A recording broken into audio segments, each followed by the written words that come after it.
ನಮಸ್ಕಾರ. ನಮಸ್ಕಾರ.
अस्मद्गुरुभ्यो नमः, अस्मत्परमगुरुभ्यो नमः, अस्मत्सर्वगुरुभ्यो नमः। श्रीमते रामानुजाय नमः। श्रीमान् वेङ्कटनाथार्यः कवितार्किककेसरी वेदान्ताचार्यवर्यो मे सन्निधत्तां सदा हृदि। गुरुभ्यस्तद्गुरुभ्यश्च नमो भागमधीमहे प्रणीमहे च तत्राद्यौ दम्पती जगदाम्बति स्वशेषभूतेन मया स्वीयैः सर्वपरिच्छदैः विधातं प्रीतमात्मानं श्रीमान् भगवते स्वयं शुक्लाम्बरधरं विष्णुं शशिवर्णं चतुर्भुजं प्रसन्नवदनं ध्यायेत् सर्वविघ्नोपशान्तये। यस्य दुरदभक्ताद्याः पारिषद्याः परिषदं विघ्नं निघ्नन्ति सततं विश्वक्सेनं नमाश्रये। दिव्याकारं सरोजाक्षं शङ्खचक्रगदाधरं मुकुन्दद्वारनिलयं विश्वक्सेनमुपास्महे। ज्ञानानन्दमयं देवं निर्मलं स्फटिकाकृतिम् आधारं सर्वविद्यानां हयग्रीवमुपास्महे। व्यासं वसिष्ठनब्दारं शक्तेः पौत्रमकल्मषम् पराशरात्मजं वन्दे जुगदादं तपोनिधिं। व्यासाय विष्णुरूपाय व्यासरूपाय विष्णवे नमो वै ब्रह्मनिधये वासिष्ठाय नमो नमः। जयति पराशरसूनुः सत्यवती हृदयनन्दनो व्यासः यस्यास्य कमलगलितं वाङ्मयममृतं जगत्पिबति। नारायणं नमस्कृत्य नरं चैव नरोत्तमं देवीं सरस्वतीं व्यासं ततो जयमुदीरयेत्। कृष्णं कमलपत्राक्षं पुण्यश्रवणकीर्तनं वासुदेवं जगद्गमनीं नौमि नारायणं हरि। कृष्णाय यादवेन्द्राय ज्ञानमुद्राय योगिने नाथाय रुक्मिणीशाय नमो वेदान्तवेदिने। नमोऽस्तु ते व्यासविशालबुद्धे पुल्लारविन्दाय तपत्रनेत्र तेन त्वया भारतदैलपूर्णः प्रज्वालितो ज्ञानमयप्रदीप।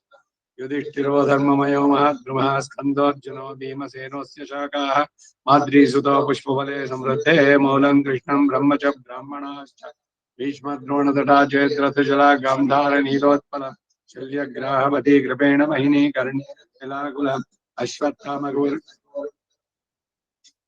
सोत्तीर्णः खलु पाण्डवैरणनदी कैवर्तके केशवे धर्मे चार्थे च कामे च मोक्षे च भरतर्षभ यदि हस्ति तदन्यथा यन्ने हास्ति न तत्क्वचित्। अष्टमहिषी समेत श्रीकृष्णाय परब्रह्मणे नमः। अथ श्रीमन्महाभारते भीष्म पर्वे भगवद्गीता पर्व 22ನೇ ಅಧ್ಯಾಯ 21ನೇ ಅಧ್ಯಾಯ 20ನೇದಾಯ್ತು 21ನೇ ಅಧ್ಯಾಯ ಭೀಷ್ಮನ ಸೇನೆಯನ್ನು ಕಂಡು ಭಯಪಟ್ಟ ಯುಧಿಷ್ಠಿರನನ್ನ ಅರ್ಜುನ ಯುಕ್ತಿಯಿಂದ ಸಮಾಧಾನ ಪಡಿಸಿದ್ದು. ಅಷ್ಟಮೈಷಿ ಸಮೇತ ಶ್ರೀ ಕೃಷ್ಣಾಯ ಪರಬ್ರಹ್ಮಣೇ ನಮಃ. ಯುದ್ಧಕ್ಕೆ ಸಿದ್ಧವಾಗಿರುವ ದುರ್ಯೋಧನ ದೊಡ್ಡ ಸೈನ್ಯ ನೋಡಿದೊಡನೆ ಯುಧಿಷ್ಠಿರನಿಗೆ ಭೀತಿ ಹುಟ್ಟಿತು. ಅವನು ಭೀಷ್ಮರಿಸಿತವಾದ ಅಭೇದ್ಯ ವ್ಯೂಹವನ್ನು ಕಂಡು ಚಿಂತೆಯಿಂದ ವಿವರಣವದನ್ನಾಗಿ ಅರ್ಜುನ ಕೊಡ್ತು. ಹೇ ಧನಂಜಯ, ನಮ್ಮ ಪಿತಾಮಹನಾದ ಭೀಷ್ಮನು ಈಗ ಕೌರವರಿಗೆ ಸಹಾಯಕನಾಗಿ ಯುದ್ಧಕ್ಕೆ ನಿಂತಿರುವಾಗ ಆ ಕೌರವರನ್ನ ಯುದ್ಧ ಮಾಡಲು ನಮ್ಮಿಂದ ಸಾಧ್ಯನೇನು? ಭೀಷ್ಮನಿಂದ ವಿದ್ಯುಕ್ತವಾಗಿ ರಚಿಸಲ್ಪಟ್ಟಂತ ಈ ವ್ಯೂಹವಾದ್ರೂ ದುರ್ಭೇದ್ಯವು ಅಜೇಯವಾಗಿದೆ. ಈ ವ್ಯೂಹದಿಂದ ನಾವು ತಲೆ ಎತ್ತುವುದೇನೋ ಸಂದೇಹಾಸ್ಪದವೇ ಎಂದ. ಆಗ ಅರ್ಜುನ ಯುಧಿಷ್ಠಿರನ ಕುರಿತು, ಅಣ್ಣ, ಶತ್ರು ಸೈನ್ಯ ಎಷ್ಟೇ ಬಲವಾಗಿದ್ರೇನು ಧೀಮಂತರು, ಶೂರರು, ಗುಣಶಾಲಿಗಳು ಆದ ಅನೇಕರನ್ನ ಅತ್ಯಲ್ಪರಾದರೂ ಹೇಗೆ ಬಲ್ಲರು ಎಂಬುದನ್ನ ನಾನು ಬಲ್ಲೆ. ಅದರ ರಹಸ್ಯವನ್ನ ನಾರದನು ಮತ್ತು ಭೀಷ್ಮ, ದ್ರೋಣರು ತಿಳಿದಿದ್ದಾರೆ. ಹಿಂದೆ ದೇವಾಸುರ ಯುದ್ಧ ಕಾಲದಲ್ಲಿ ಇಂದ್ರಾದಿ ದೇವತೆಗಳನ್ನು ಕುರಿತು ಬ್ರಹ್ಮನು ಇದೇ ವಿಷಯವನ್ನು ತಿಳಿಸಿದ. ಸತ್ಯ, ದಯೆ, ಧರ್ಮ, ಪ್ರಜ್ಞೆ ಇವುಗಳಿಂದ ಶತ್ರು ಸೈನ್ಯವನ್ನು ದಹಿಸುವಂತೆ ಕೇವಲ ಬಲ ವೀರ್ಯಗಳಿಂದ ಜಯಿಸಲಾಗುವುದಿಲ್ಲ. ಆದ್ರಿಂದ ನಾವೆಲ್ಲರೂ ಧರ್ಮ ಮಾರ್ಗವನ್ನೇ ಅವಲಂಬಿಸುತ್ತಾ ಅಹಂಕಾರವನ್ನು ಬಿಟ್ಟು ಯುದ್ಧ ಮಾಡಬೇಕು. ಧರ್ಮವಿದ್ದಡಲ್ಲಿ ಜಯ ಸಿದ್ಧ, ಇದರಿಂದ ನಮಗೆ ಜಯ ನಿಶ್ಚಯ ಎಂದು ತಿಳಿಯಿರಿ ಎಂದ. ವಾಸುದೇವನು ಎಲ್ಲಿದ್ದಾನೋ ಅಲ್ಲಿ ಜಯ ಸಿದ್ಧ ಎಂದು ನಾರದನು ತಿಳಿಸಿರುವನು. ಜಯವು ಶ್ರೀಕೃಷ್ಣನಿಗೆ ದಾಸನಂತೆ ವಶವರ್ತಿಯಾಗಿ ಸದಾ ಆತನನ್ನ ಹಿಂಬಾಲಿಸಿ ಬರುತ್ತೆ. ಕೃಷ್ಣನಿಗೆ ಜಯ ಸಹಜ ಗುಣವಾಗಿರುವಂತೆಯೇ ವಿನಯವೂ ಕೂಡ ಮತ್ತೊಂದು ಸಹಜ ಗುಣವಾಗಿದೆ.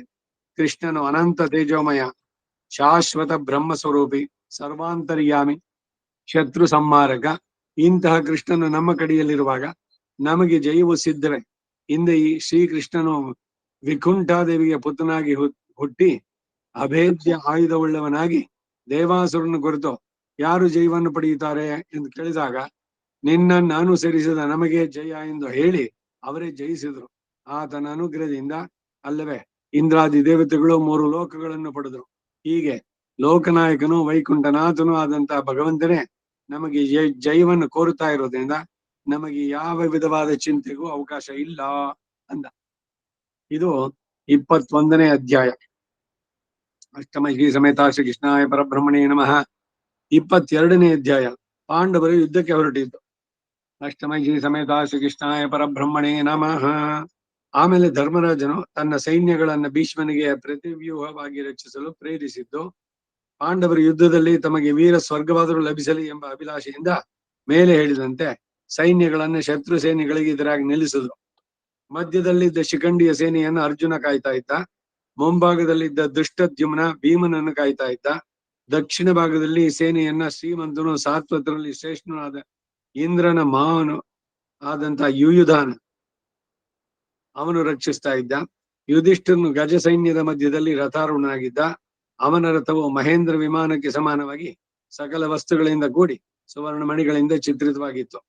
ಸುವರ್ಣಮಯವಾದ ಹಗ್ಗದಿಂದಲೂ ಕಟ್ಟುಗಳಿಂದಲೂ ಶೋಭಿಸುತ್ತಿದ್ದ ಸುವರ್ಣ ದಂಡವುಳ್ಳಂತಹ ಶ್ವೇತ ಛತ್ರ ಮೇಲೆ ಕೆತ್ತಿ ಕಟ್ಟಲ್ಪಟ್ಟಿತ್ತು.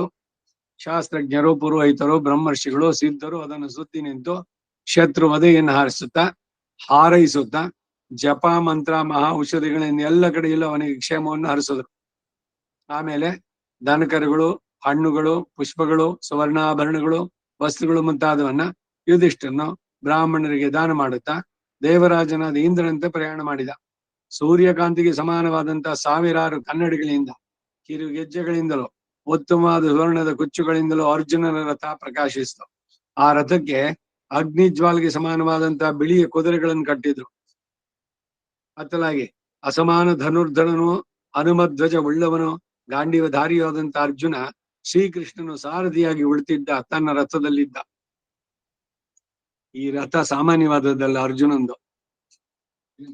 ಅಗ್ನಿ ಕೊಟ್ಟಿದ್ದು ಕಾಂಡವದಾನದ ಇದ್ರಲ್ಲಿ ಬಂದಂತಹದ್ದು. ಅಕ್ಷಯವಾದ ತೂಣೀರ, ಆ ಗಾಂಡೀವ, ಹಾಗೆ ಇದು ಆ ಕುದುರೆಗಳು ಎಲ್ಲೋ ದಿವ್ಯವಾದದ್ದು. ಶ್ರೀಕೃಷ್ಣ ಸಾರಥಿಯಾಗಿ ಅದರಲ್ಲಿದ್ದ. ನಿರಾಯುಧನಾಗಿದ್ರು ಕೂಡ ಕೇವಲ ಬಾಹುಬಲದಿಂದಲೇ ಯುದ್ಧದಲ್ಲಿ ಚತುರಂಗವನ್ನೆಲ್ಲ ಧ್ವಂಸ ಮಾಡಬಲ್ಲಂತ ಭೀಮನು ನಿನ್ನ ಪುತ್ರ ಸೇನೆಯನ್ನು ಸಂಪೂರ್ಣವಾಗಿ ನುಂಗುವಂತೆ ಭಯಂಕರ ಸ್ವರೂಪದಿಂದ ನಕುಲ ಸಹದೇವರೊಡನೆ ಎಲ್ಲಾ ವೀರರಿಗೆ ಮುಖ್ಯ ರಕ್ಷಕ ನಿಂತ ಧೃತರಾಷ್ಟ್ರನಿಗೆ ಹೇಳ್ತಾ ಇದ್ದಾನೆ.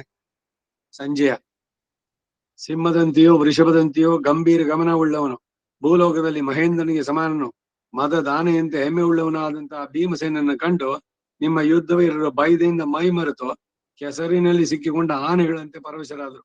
ಸೈನ್ಯ ಮಧ್ಯದಲ್ಲಿ ಅಜೇಯನು ಭರತ ಶ್ರೇಷ್ಠನಾದ ಅರ್ಜುನನ ಕುರಿತು ಶ್ರೀಕೃಷ್ಣ, ಅರ್ಜುನ, ಅದು ಶತ್ರು ಸೇನೆಯ ಮಧ್ಯದಲ್ಲಿ ಕೋಪದಿಂದಲೇ ನಮ್ಮ ಸೈನ್ಯವೆಲ್ಲ ತಪ್ಪಿಸುವಂತೆ ಸಿಂಹಾವಲೋಕನ ಉಳ್ಳವನು, 300 ಅಶ್ವಮೇಧಗಳನ್ನು ಮಾಡಿದವನು, ಕುರುಕುಲಕ್ಕೆ ಧ್ವಜಪ್ರಾಯನೂ ಆದಂತ ಭೀಷ್ಮ ನಿಂತಿದ್ದಾನೆ ನೋಡು. 300 ಅಶ್ವಮೇಧ ಯಾಗ ಮಾಡಿದ್ದಾನೆ ಭೀಷ್ಮ ಅವನ ಪೀರಿಯಡ್ ನಲ್ಲಿ. ಈಗ ಮೊಮ್ಮಕ್ಕಳು ಜೊತೆಗಿರೋದು ಭೀಷ್ಮ ಪಿತಾಮಹ. ಮೊದಲು ಇವನ್ ತಾನೇ ಇದ್ದಿದ್ದು ಧೃತರಾಷ್ಟ್ರ, ಅವನು ಇದಾಗ ಮೊದ್ಲು ಎಲ್ಲ ಆವಾಗ್ಲೇ ಇವನು ಜಯ ಮಾಡಿದ್ದು, ಆಮೇಲೆ ಅಂಬಿಕೆ ಕರ್ಕೊಂಡ್ ಬಂದಿದ್ದು. ಆ ಸಂದರ್ಭದಲ್ಲಿ when he was in youth ಮುಗಿಸಿದ್ದ. ಅವನಿದ್ದಾಗ್ಲೂ ಆಗಿರ್ಬೋದು, ಬಟ್ ಮೈನ್ ಆಗಿ ನಡೆಸುವಂತಹದ್ದು ಇದು. ಅವನನ್ನ ಕೂರ್ಸಿದ್ದು ಅಷ್ಟೇ. ಈಗ ಒಂದ್ ವೇಳೆ ಧೃತರಾಷ್ಟ್ರ ಆದ್ಮೇಲೆ ಮಾಡಿಲ್ವ ಅಂತಂದ್ರೆ ಎಲ್ಲವನ್ನು ಮಾಡ್ಬೇಕಾದ್ರೆ ಇವನೇನು ನಾಮಕಾವಸ್ಥೆಗೆ ಅವನ ಅಷ್ಟೇ, ಕಣ್ಣಿಲ್ದಿರೋವನ್ ಏನ್ ಮಾಡ್ತಾನೆ. ಹಾಗಾಗಿ ಒಟ್ಟಿನಲ್ಲಿ 300 ಅಶ್ವಮೇಧ ಯಾಗವನ್ನು ಮಾಡಿದಂತ ಭೀಷ್ಮ ಅವನಿದ್ದಾನೆ. ಕುರುಕುಲಕ್ಕೆ ಧ್ವಜಪ್ರಾಯನೂ ಆದಂತಹ ಭೀಷ್ಮ ನಿಂತಿದ್ದಾನೆ ನೋಡು. ಮೇಘಗಳು ಸೂರ್ಯನನ್ನು ಹೇಗೋ ಹಾಗೆ ಈ ಸೈನ್ಯಗಳ ಮಹಾತ್ಮನಾದ ಭೀಷ್ಮನನ್ನ ಮರೆಸಿಕೊಂಡಿದೆ. ಈ ಸೈನ್ಯಗಳನ್ನ ನಿಗ್ರಹಿಸಿ ಮುಂದುವರೆದು ಭೀಷ್ಮನೊಡನೆ ಯುದ್ಧ ಮಾಡು ಎಂದ. ಅಲ್ಲಿಗೆ 22ನೇ ಅಧ್ಯಾಯ. ಅಷ್ಟಮೈಷಿ ಸಮೇತ ಶ್ರೀ ಕೃಷ್ಣಾಯ ಪರಬ್ರಹ್ಮಣೇ ನಮಃ. 23ನೇ ಅಧ್ಯಾಯ. ಅರ್ಜುನನು ದುರ್ಗಾದೇವಿಯನ್ನು ಸ್ತೋತ್ರ ಮಾಡಿದ್ದು. ಅಷ್ಟಮೈಷಿ ಸಮೇತ ಶ್ರೀ ಕೃಷ್ಣಾಯ ಪರಬ್ರಹ್ಮಣೇ ನಮಃ.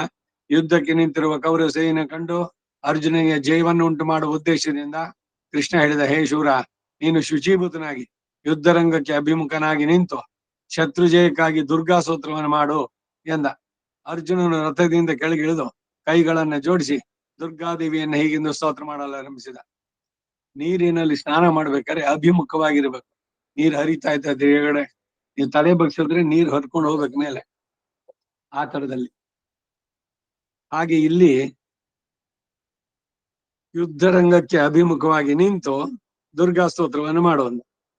ಅವನು ಸ್ತೋತ್ರ ಶುರು ಮಾಡಿದ. ಏ ಆರ್ಯೆ, ಏ ಮಂದವಾಸಿನಿ, ಮಂದರವಾಸಿನಿ, ನೀನೇ ಯೋಗಿಗಳ ಸಮುದಾಯಕ್ಕೆ ಉತ್ತಮ ವಧವನ್ನು ತರತಕ್ಕಂತಹ ಯೋಗ ಸಿದ್ಧಿಯನ್ನು ಉಂಟು ಮಾಡ್ತಗಳು. ಯೋಗಜೆ, ಯೋಗಜ್ಞೆ, ಈ ಪದಗಳೆಲ್ಲ ಬರುವಂತಹದ್ದು. ಮಹಾಲಕ್ಷ್ಮಿದೇ ಇನ್ನೊಂದು ರೂಪ. ಬ್ರಹ್ಮ ವಿಷ್ಣು ಶಿವಾತ್ಮಿಕಾಂ ಎಲ್ಲ ಮಹಾಲಕ್ಷ್ಮಿ ಅಷ್ಟೋತ್ತರದಲ್ಲಿ ಬರುತ್ತಲ್ಲ ಹಾಗೆ. ಎಲ್ಲ ಬೇರೆ ಬೇರೆ ಆಗ್ಬೋದು. ನಿನಗೆ ನಮಸ್ಕಾರ. ನಿತ್ಯ ಬ್ರಹ್ಮಚರಿಯಲ್ಲಿ ಇದ್ದೀಯ. ಕಪಿಲ ಕೃಷ್ಣ ಪಿಂಗಲ ವರ್ಣವುಳ್ಳವಳು. ಹೇ ಕಾಳಿ, ಮಹಾಕಾಳಿ, ಭದ್ರಕಾಳಿ, ನಿನಗೆ ನಮಸ್ಕಾರ. ಹೇ ಚಂಡಿ, ಚಂಡೆ, ಕಾಳರೂಪಿಣಿಯಾಗಿದ್ದ ಮಹಿಷ ಸಂಹಾರವನ್ನು ಮಾಡುವಳೆ, ನಿನಗೆ ನಮಸ್ಕಾರ. ಓ ಕಾಲಭೈರವಿ, ಧೈರ್ಯವುಳ್ಳವಳೆ, ಜಗದುದ್ಧಾರಗಳೇ, ಮಹಾಭಾಗೆ, ನಿನಗೆ ನಮಸ್ಕಾರ. ಓ ಕಾತ್ಯಾಯಿನಿ, ಪೂಜಾರ್ಹಳೆ, ಕರಾಳಿ, ಜಯವನ್ನು ಉಂಟು ಮಾಡತಕ್ಕವಳೆ, ಜಯ ಸ್ವರೂಪಿಣಿ, ನವಿಲುಗರಿಯನ್ನ ಧ್ವಜವಾಗಿ ಉಳ್ಳವಳೆ, ಸರ್ವಾಭರಣ ಭೂಷಿದೆ, ತೀಕ್ಷ್ಣ ಶೂಲಾಯುಧಪಾಣಿ, ಖಡ್ಗ ಖೇಟಕಧಾರಿಣಿ, ನೀನು ಗೋಪಾಲ ಸಗನಾದ ಕೃಷ್ಣನ ಸಹೋದರಿ. ಯಶೋದೆಯಲ್ಲಿ ನೀನು ಅಲ್ಲಿ ಹುಟ್ಟು ಅಂತ ಅಂದ್ಬಿಟ್ಟು ಹೇಳಿ ಅಲ್ಲ, ಕೃಷ್ಣನೇ ಮಾಡಿದ್ದು. ಎಲ್ಲರಿಗಿಂತ ಹಿರಿಯಳು, ನಂದ ಗೋಕುಲದಲ್ಲಿ ಹುಟ್ಟಿದವಳು, ಮಹಿಷಾಸುರನ ರಕ್ತದಲ್ಲಿ ಆಸಕ್ತಿ ಉಳ್ಳವಳು, ಕುಶಿಕ ಕುಲದಲ್ಲಿ ಹುಟ್ಟಿದವಳು, ಪೀತ ವಸ್ತ್ರವನ್ನ ಧರಿಸಿ ಶ್ರೇಷ್ಠವಾದ ಸುವರ್ಣ ಹಸ್ತವುಳ್ಳವಳು, ಚಕ್ರದಂತೆ ಗುಂಡಾದ ಮುಖವುಳ್ಳವಳು, ರಣಪ್ರಿಯಳೂ ಆದ ನಿನಗೆ ವಂದನೆ. ಹೇ ಉಮಾದೇವಿ, ಶಾಖಂಬರಿ, ಶಖಂಭರನ ಪುತ್ರಿ ಅವಳು, ಮಹೇಶ್ವರ ಸ್ವರೂಪಿಣಿ, ಕೃಷ್ಣೇ, ಕೈಠವನಾಶಿನಿ, ಹಿರಣ್ಯಾಕ್ಷಿ, ವಿರೂಪಾಕ್ಷಿ, ಧೂಮ್ರಾಕ್ಷಿ, ನಿನಗೆ ನಮಸ್ಕಾರ. ನೀನು ವೇದಗಳಿಂದ ಸ್ತುತಿಸಲ್ಪಟ್ಟವಳು, ಮಹಾಪುಣ್ಯ ಸ್ವರೂಪಿಣಿ, ಯಾಗ ಕಾರ್ಯಗಳಿಗೋ ಬ್ರಾಹ್ಮಣರಿಗೋ ಮೇಲ್ಮೆಯನ್ನು ಉಂಟು ಮಾಡ್ತಕ್ಕವಳು, ಅತೀತ ವಿಷಯಗಳನ್ನು ಬಲ್ಲವಳು, ಜಂಬೂದ್ವೀಪದ ಮುಖ್ಯ ನಗರಗಳಲ್ಲಿರುವ ದೇವಾಲಯಗಳಲ್ಲಿ ನಿತ್ಯವಾಸ ಮಾಡ್ತಕ್ಕವಳು, ವಿದ್ಯೆಗಳಲ್ಲಿ ನೀನು ಬ್ರಹ್ಮವಿದ್ಯೆ, ಪ್ರಾಣಿಗಳಿಗೆ ನೀನು ಮಹಾನಿದ್ರೆ, ಸುಬ್ರಹ್ಮಣ್ಯನ ತಾಯಿ. ಹೇ ಭಗವತಿ, ದುರ್ಗೆ, ಅರಣ್ಯವಾಸಿನಿ, ನೀನೇ ಸ್ವಾಹಾಕಾರ ಎಂದು, ಸ್ವಧೆ ಎಂದು, ಕಲೆ ಎಂದು, ಕಾಷ್ಟ ಎಂದು, ಸರಸ್ವತಿ ಎಂದು, ವೇದಮಾತೆಯಾದ ಸಾವಿತ್ರಿ ಎಂದು ವೇದಾಂತದಲ್ಲಿ ಸ್ತುತಿಸಲ್ಪಟ್ಟಿದೆ. ಮಹಾದೇವಿ, ನಾನು ನಿನ್ನನ್ನು ಪರಿಶುದ್ಧ ಮನಸ್ಸಿನಿಂದ ಸ್ತೋತ್ರ ಮಾಡ್ತೇನೆ. ನಿನ್ನ ಅನುಗ್ರಹದಿಂದ ಯುದ್ಧ ಭೂಮಿಯಲ್ಲಿ ನನಗೆ ಯಾವಾಗಲೂ ಜಯ ಉಂಟಾಗಬೇಕು. ಕಾಡುಗಳಲ್ಲಿಯೋ, ಭಯಂಕರ ದುರ್ಗಗಳಲ್ಲಿಯೋ, ಭಕ್ತರ ಗೃಹಗಳಲ್ಲಿಯೋ, ಪಾತಾಳದಲ್ಲಿಯೂ ನೀನು ನಿತ್ಯವಾಸ ಮಾಡತಕ್ಕವಳು. ಯುದ್ಧದಲ್ಲಿ ಹಸುರನನ್ನ ಸೋಲಿಸುವೆ. ಜಂಭನಿ ಅಂದ್ರೆ ಮೋಹಿನಿ, ಹ್ರೀ, ಶ್ರೀ, ಸಂಧ್ಯೆ, ಲೋಕಮಾತೆಯಾದ ಸಾವಿತ್ರಿ, ತುಷ್ಟಿ, ಪುಷ್ಟಿ, ಧೃತಿ, ಚಂದ್ರ ಸೂರ್ಯರನ್ನ ವೃದ್ಧಿಪಡಿಸುವ ಕಾಂತಿ ಮತ್ತು ಭಾಗ್ಯಶಾಲಿಗಳಲ್ಲಿರುವ ಸಂಪತ್ತು ಇದೆಲ್ಲ ನೀನೆ. ನೀನು ಯುದ್ಧದಲ್ಲಿ ಸಿದ್ಧ ಚಾರಣದಿಂದಲೂ ಆಧರಿಸಿ ನೋಡಲ್ಪಡ್ತಕ್ಕಳು. ಇಂಥ ನಿನಗೆ ನಮಸ್ಕಾರ ಎಂದು. ಆಗ ಭಾರತನ ಮಹಿಮೆಯನ್ನು ತಿಳಿದು ಮನುಷ್ಯರಲ್ಲಿ ದಯುಳ್ಳಂತ ದುರ್ಗಾದೇವಿ ಆಕಾಶದಲ್ಲಿ ಶ್ರೀಕೃಷ್ಣನ ಎದುರಾಗಿ ಪ್ರತ್ಯಕ್ಷರಾಗಿ, ಹೇ ಪಾಂಡವ, ನೀನು ಅತ್ಯಲ್ಪ ಕಾಲದಲ್ಲಿಯೇ ಶತ್ರುಗಳನ್ನು ಜಯಿಸ್ತೀಯ. ನಾರಾಯಣನ ಸಹಾಯವುಳ್ಳ ನರನೇ ನೀನಲ್ಲವೇ? ನಿನ್ನನ್ನ ಯುದ್ಧದಲ್ಲಿ ಜಯಿಸುವುದು ನಿನ್ನ ಶತ್ರುಗಳು ಯಾರಿಗೂ ಸಾಧ್ಯವಲ್ಲ. ವಜ್ರಪಾಣಿಯಾದ ದೇವೇಂದ್ರನು ಕೂಡ ನಿನ್ನನ್ನು ಗೆಲ್ಲಲಾರ ಎಂದು ಹೇಳಿ ಒಡನೆ ಕಣ್ಮರಿಯಾದರು. ದೇವಿಯಿಂದ ವರವನ್ನು ಪಡೆದ ಅರ್ಜುನ ತನಗೆ ಜಯವು ನಿಶ್ಚಯ ಎಂದು ತೀರ್ಮಾನಿಸಿಕೊಂಡು ತನ್ನ ರಥವನ್ನೇರಿದ. ಹೀಗೆ ಕೃಷ್ಣ ಅರ್ಜುನರಿಬ್ಬರು ಒಂದೇ ರಥದಲ್ಲಿ ಕುಳಿತು ದಿವ್ಯವಾದ ತಮ್ಮ ಶಂಖಗಳನ್ನು ಓದಿದ್ರು. ರಾಜ ಯಾವನು ಬೆಳಗ್ಗೆ ಎದ್ದೊಡನೆ ಈ ದುರ್ಗಾ ಸ್ತೋತ್ರವನ್ನು ಪಡಿಸ್ತಾನೋ ಆತನಿಗೆ ಯಕ್ಷ, ರಾಕ್ಷಸ, ಪಿಶಾಚಾದಿಗಳಲ್ಲಿ ಯಾರಿಂದಲೂ ಭಯ ಇಲ್ಲ. ಆತನಿಗೆ ಶತ್ರುಗಳು ಇರೋಲ್ಲ.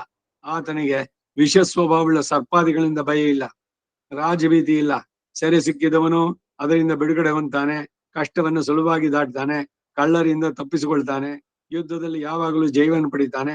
ಅಧಿಕವಾದ ಐಶ್ವರ್ಯ, ಬಲ, ಆರೋಗ್ಯಗಳಿಂದ ಕೂಡಿ 100 ವರ್ಷಗಳು ಈ ಭೂಲೋಕದಲ್ಲಿ ಜೀವಿಸ್ತಾನೆ. ದುಷ್ಟರಾದ ನಿನ್ನ ಮಕ್ಕಳಾದರೂ ಕೋಪಕ್ಕೊಳಗಾಗಿ ಆ ಅರ್ಜುನ ಕೃಷ್ಣರಿಬ್ಬರು ನರನಾರಾಯಣನ ಅವತಾರಗಳು ಅಂತ ತಿಳ್ಕೊಳ್ಳಿಲ್ಲ. ನಿನ್ನ ಮಕ್ಕಳು ಕಾಲಪಾಶದಿಂದ ಕಟ್ಟಲ್ಪಟ್ಟವರು. ವ್ಯಾಸರು, ನಾರದರು, ಕಣ್ವರು, ಶುದ್ಧಾತ್ಮನಾದ ಬಲರಾಮ ಇವರೆಲ್ಲರೂ ಸಮಯೋಚಿತವಾದ ಬುದ್ಧಿವಾದಗಳನ್ನು ಹೇಳಿ ನಿನ್ನ ಪುತ್ರನನ್ನು ತಡೆದರೂ ಕೂಡ ಆತನು ಅದೊಂದನ್ನು ಕೇಳಲಿಲ್ಲ. ದುರ್ಯೋಧನ ಧರ್ಮ ಎಲ್ಲಿರುವುದೋ ಅಲ್ಲಿ ತೇಜಸ್ಸು, ಕಾಂತಿ, ಹಿರಿ, ಶ್ರೀ, ಬುದ್ಧಿ ಇವೆಲ್ಲವೂ ನೆಲೆಸುತ್ತೆ. ಅಂತ ಸ್ಥಳದಲ್ಲಿಯೇ ಶ್ರೀಕೃಷ್ಣ ಇದ್ದಾನೆ. ಶ್ರೀಕೃಷ್ಣ ಇರುವಡಿಯಲ್ಲಿ ಜಯ ಸಿದ್ಧ. ಎತ್ರ ಯೋಗೇಶ್ವರ ಕೃಷ್ಣ ಎತ್ರ ಪಾರ್ಥೋ ಧನುರ್ಧರ. in ಶ್ಲೋಕ ಎಲ್ಲ அந்த மகாபாரதத்தை ஒரிಜಿನಲ್ பார்த்தாக்க அங்க இது வாங்க அங்க சேದಿಕ್ರಾತ್ನೆ. ಮಹಾಭಾರತದ ಶ್ಲೋಕ ಕಡೆನಲ್ಲಿ ವಿಷ್ಣು ಸಹಸ್ರನಾಮ ಹೇಳ್ಬೇಕಾರೆ ಒಂದೊಂದನ್ನು ಇದ್ ಮಾಡ್ಬೇಕಾದ್ರೆ ದುರ್ಗಾದೇವಿದು ಇದನ್ನ ನಾವು ಪೂಜೆ ಮಾಡಲ್ಲ ಹಾಗೆ ಹೀಗೆ ಅಂತ ಸಂದೇಹ ಬೇಡ. ಈಗ ನಾವು ಬ್ರಹ್ಮಣವಜ ಅದ್ರಲ್ಲಿ ಈಶ್ವರನ ದಾಕ್ಷಾಯಿಣಿಗೆ ನಿರ್ವಾಗಿದೆ. ದಕ್ಷ ಪುತ್ರಿ ದಾಕ್ಷಾಯಿಣಿ. ಶ್ರೀಯಂ ಅಂಬಿಕಾಂ ಔಪಲಾಂಬಾಂ ಶಕ್ತಿಂ ಚಾಮೀಂದ್ರ ಸೇನೆ ಎತ್ಯುದಾಹೋ ದಾಕ್ಷಾಯಿಣೀಭ್ಯ ಇದನ್ನ ಮಮ ಅಲ್ಲಿ ಹೇಳ್ಬೇಕಂತ. ಮಹಾಲಕ್ಷ್ಮಿನೇ ಆ ರೂಪದಲ್ಲೂ ಆಗ್ತಾಳೆ. ಈಗ ಲಕ್ಷ್ಮಿ ಎಷ್ಟೊತ್ತದಲ್ಲಿ ಬರಲ್ಬೇಕಾರೆನಲ್ಲಿ ಬ್ರಹ್ಮ, ವಿಷ್ಣು, ಶಿವಾತಿಗ, ದುರ್ಗಾ ಇದು ತಂದ್ಬಿಟ್ಟೆಲ್ಲ ಬರುವಂತ ಈ ಕಥೆ. ಇದ್ರಲ್ಲಿ ಏನು ಒಂದ್ ಗಮನಿಸ್ಬೇಕಾದದ್ದು ಅಂದ್ರೆ, ಯಾವ್ದಾದ್ರು ಒಂದು ಕೆಲಸಕ್ಕೆ ನಾವು ಹೋಗ್ಬೇಕಾದ್ರೆ ಆತ್ಮವಿಶ್ವಾಸ ಇರಬೇಕು. ಯಾವಾಗ ಇರೋದಕ್ಕೆ ಸಾಧ್ಯ ಅಂದ್ರೆ ನೀವು ಮಾಡ್ತಿರೋ ಕೆಲಸ ಧರ್ಮಕ್ಕೆ ಪೂರಕವಾಗಿದ್ರೆ. ನೀವು ಭಯಪಡ್ಬೇಕಾಗಿಲ್ಲ. ಯುಧಿಷ್ಠಿರನಿಗೆ ಸುಮ್ಮನೆ ನೋಡಿದ ತಕ್ಷಣ ಅಯ್ಯೋ ಇವನು ತಾತ ಭೀಷ್ಮ ಪಿತಾಮಹ ಮಾಡ್ತಿರುವಂತ ಇದು ವ್ಯೂಹ ಇದನ್ನ ಆಗುತ್ತೆ ಅಂತ ಒಂದು ಸಂದೇಹ ಬಂತು. ಇವನ್ ಹೇಳ್ದ, ನೀನ್ ಬರೀ ಸುಮ್ನೆ ಅವರ ಫಿಸಿಕಲ್ ಇದು ಅಥವಾ ನಂಬರ್ ಆಫ್ ಅದ್ರ ಮೇಲೆ ಕೌಂಟ್ ಆಗೋಲ್ಲ. ಆತ್ಮವಿಶ್ವಾಸ ಇರಬೇಕು ಒಂದು. ಎರಡನೇದು ಇವನ್ ಹೇಳ್ದ ದುರ್ಗಾದೇವಿ ಸ್ತೋತ್ರ ಮಾಡುವಂತ. ಯಾವುದೇ ಕೆಲ್ಸಕ್ಕೆ ಹೋಗೋಕ್ ಮೊದ್ಲು ಭಗವಂತನನ್ನ ಧ್ಯಾನಿಸಿ. ಈ ಸಂದೇಶ ನಾವುಗಳು ರೂಢಿಸ್ಕೊಳ್ಬೇಕಾದದ್ದು. ಏನೇ ಕೆಲ್ಸ ಕೊಟ್ರು ಅಷ್ಟೇ. ಅದಕ್ಕೇನೆ ಇವಾಗ ವಾಹನದಲ್ಲಿ ಎಲ್ಲಾರು ಹೊರಡ್ತೀರಿ, ಉಮಾಮಹೇಶ್ವರನ್ ಜ್ಞಾಪಿಸ್ಕೊಳ್ಳಿ, ಆಕ್ಸಿಡೆಂಟ್ಸ್ ಆಗೋದಿಲ್ಲ. ಭಗವದ್ ಭಕ್ತರನ್ನ ನೀನ್ ರಕ್ಷಿಸು ಅನ್ನೋ ಮಾತನ್ನ ಅವನು ಹೇಳಿದ್ದಾನೆ ತೈತಿರಿ ಸಂವಿಧಾನದಲ್ಲಿ. ರುದ್ರ ಚಮಕದಲ್ಲಿ ಬರುತ್ತೆ ಈ ಮಾತು. ನಾರಾಯಣ ಈಶ್ವರನ್ ಹೇಳಿರೋ ಮಾತದ. ಯಾರು ಭಗವದ್ ಭಕ್ತನ್ನ ನನ್ನ ಭಕ್ತರು ಅವರೆಲ್ಲರೂ ಪ್ರಯಾಣನೋ ಮತ್ತೊಂದು ಹೊರಟ್ರೆ ಅವರ ದಾರಿಯಲ್ಲಿ ನೀನ್ ಅವರನ್ನು ರಕ್ಷಿಸು. ಅದಕ್ಕೇನ್ ಮಾಡ್ಬೇಕು ಅಂದ್ರೆ ನಾವು ನೆನೆಸ್ಕೊಂಡು ಹೋಗ್ಬೇಕು. ಹೀಗೆ ಒಂದೊಂದ್ರಲ್ಲೂ ಕೂಡ ಬರುವಂತ. ಇನ್ನು ಶಕ್ತಿ ಸ್ವರೂಪಿಣಿ ಇವಳು ಯುದ್ಧದಲ್ಲಿ ಬೇಕಾದಂತ ಇದು ಅದನ್ನ ಅನುಗ್ರಹ ಅದು ನೇರವಾಗಿ ಅವಳೆ ಬಂದು ಆಶೀರ್ವಾದ ಮಾಡಿದ್ದಾಳೆ. ಅದು ಪುರಾಣದ ಉಲ್ಲೇಖಗಳಲ್ಲಿ ಬರ್ಬೋದು. ಈಗ ಇವಳನ್ನ ಕುಡಿದು ಶಕ್ತಿ ಆಗಮ ಇದೆಯಲ್ಲ, ಈಗ 3 ಆಗಮ ಇದೆ. ವೈಷ್ಣವ ಆಗಮ, ಶೈವಾಗಮ, ಶಾಕ್ತ್ಯಾಗಮ. ವೈಷ್ಣವ ಆಗಮದಲ್ಲಿ 2 ವೈಖಾನಸ ಪಂಚರಾತ್ರ. ಶೈವಾಗಮದಲ್ಲಿ ಶಿವನ ಅವನ ಬಗ್ಗೆ ಹೇಳೋದು. ಶಾಕ್ತ್ಯಾಗಮದಲ್ಲಿ ಶಕ್ತಿ ಅವಳು ಪ್ರಧಾನ. ಹಾಗಾಗಿ ಅವಳೇ ಕೈಟಬನ ಮಧುಕರನ್ನ ಕೊಂಡಬೇಕಾದ್ರೆ ಅವಳು ಇದ್ ಮಾಡೋದ್ಲು ಅಂತ ಆ ಉಲ್ಲೇಖದಲ್ಲಿ ಬರುತ್ತೆ. ಶಕ್ತಿ ಆಗಮದವರು ಅಯ್ಯರಸು ಇವರುಗಳೆಲ್ಲ ಅವ್ರನ್ನೇ ಬಹಳವಾಗಿ ಪೂಜೆ ಮಾಡೋದು. ದೇವಿ ಭಾಗವತ ಅವ್ರು ಇಟ್ಕೊಳ್ತಾರೆ. ಅದು ಪ್ರಧಾನವಾಗಿ ದೇವಿ ಭಾಗವತದಲ್ಲಿ ಅವಳ ದೈವಿ ಇವಳ್ದೇನೆ ಮಹಿಮೆ ಅದನ್ನು ತಿಳಿಸುವಂತದ್ದು.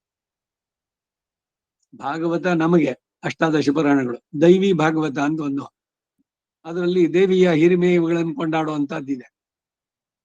ಸೊ ಅವುಗಳಲ್ಲಿ ಬರುವಂತಹದ್ದು ಆ ರೀತಿನಲ್ಲಿ ಅವಾಗ ನಡೆಸೋದು. ನಮ್ಮ ಪ್ರಕಾರದಲ್ಲಿ ಏನು ಅಂದ್ರೆ ಮಹಾಲಕ್ಷ್ಮಿಗೆ ಇವೆಲ್ಲವೂ ಕೂಡ ಅವಳೇನೆ ಸರಸ್ವತಿ, ಅವಳೇನೆ ಗಾಯತ್ರಿ, ಅವಳೇನೆ ಎಲ್ಲವೂ ಕೂಡ. ಇಲ್ಲೇ ಬಂತಲ್ಲ ಇಲ್ಲಿ, ಕಾಂತಿ ಹಿರಿ ಶ್ರೀ ಶ್ರೀಶ್ಚತೆ ಲಕ್ಷ್ಮೀ ಶಪಜ್ಞೋ ಅಹೋರಾತ್ರೆ ಪಾರ್ಶ್ವೇ ಸೂಕ್ತದಲ್ಲೂ ಬರುವಂತ ಶ್ರೀ ಭೂನೀಳ ಅವರುಗಳೇನೆ, ಅವಳದೇ ಇನ್ನೊಂದು ಸ್ವರೂಪ. ಧರ್ಮಕ್ಕೆ ವಿರುದ್ಧವಾದದ್ದು ಅವ್ರ ಜೊತೆ ಅಧರ್ಮದಲ್ಲಿ ಮಾಡ್ಬೇಕಾದ್ರೆ ಅವಳು ಶಕ್ತಿ ಸ್ವರೂಪಿಣಿಯಾಗಿ ನಿಲ್ತಾಳೆ ಮಹಾಲಕ್ಷ್ಮಿಯಲ್ಲಿ.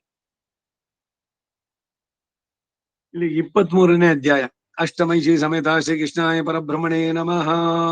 24ನೇ ಅಧ್ಯಾಯ, ಸಂಜೆಯ ಉಭಯ ಸೈನ್ಯಗಳ ಅಭ್ಯುದಯವನ್ನ ವರ್ಣಿಸಿದ್ದು. ಅಷ್ಟಮೈಷಿ ಸಮೇತ ಶ್ರೀ ಕೃಷ್ಣಾಯ ಪರಬ್ರಹ್ಮಣೇ ನಮಃ.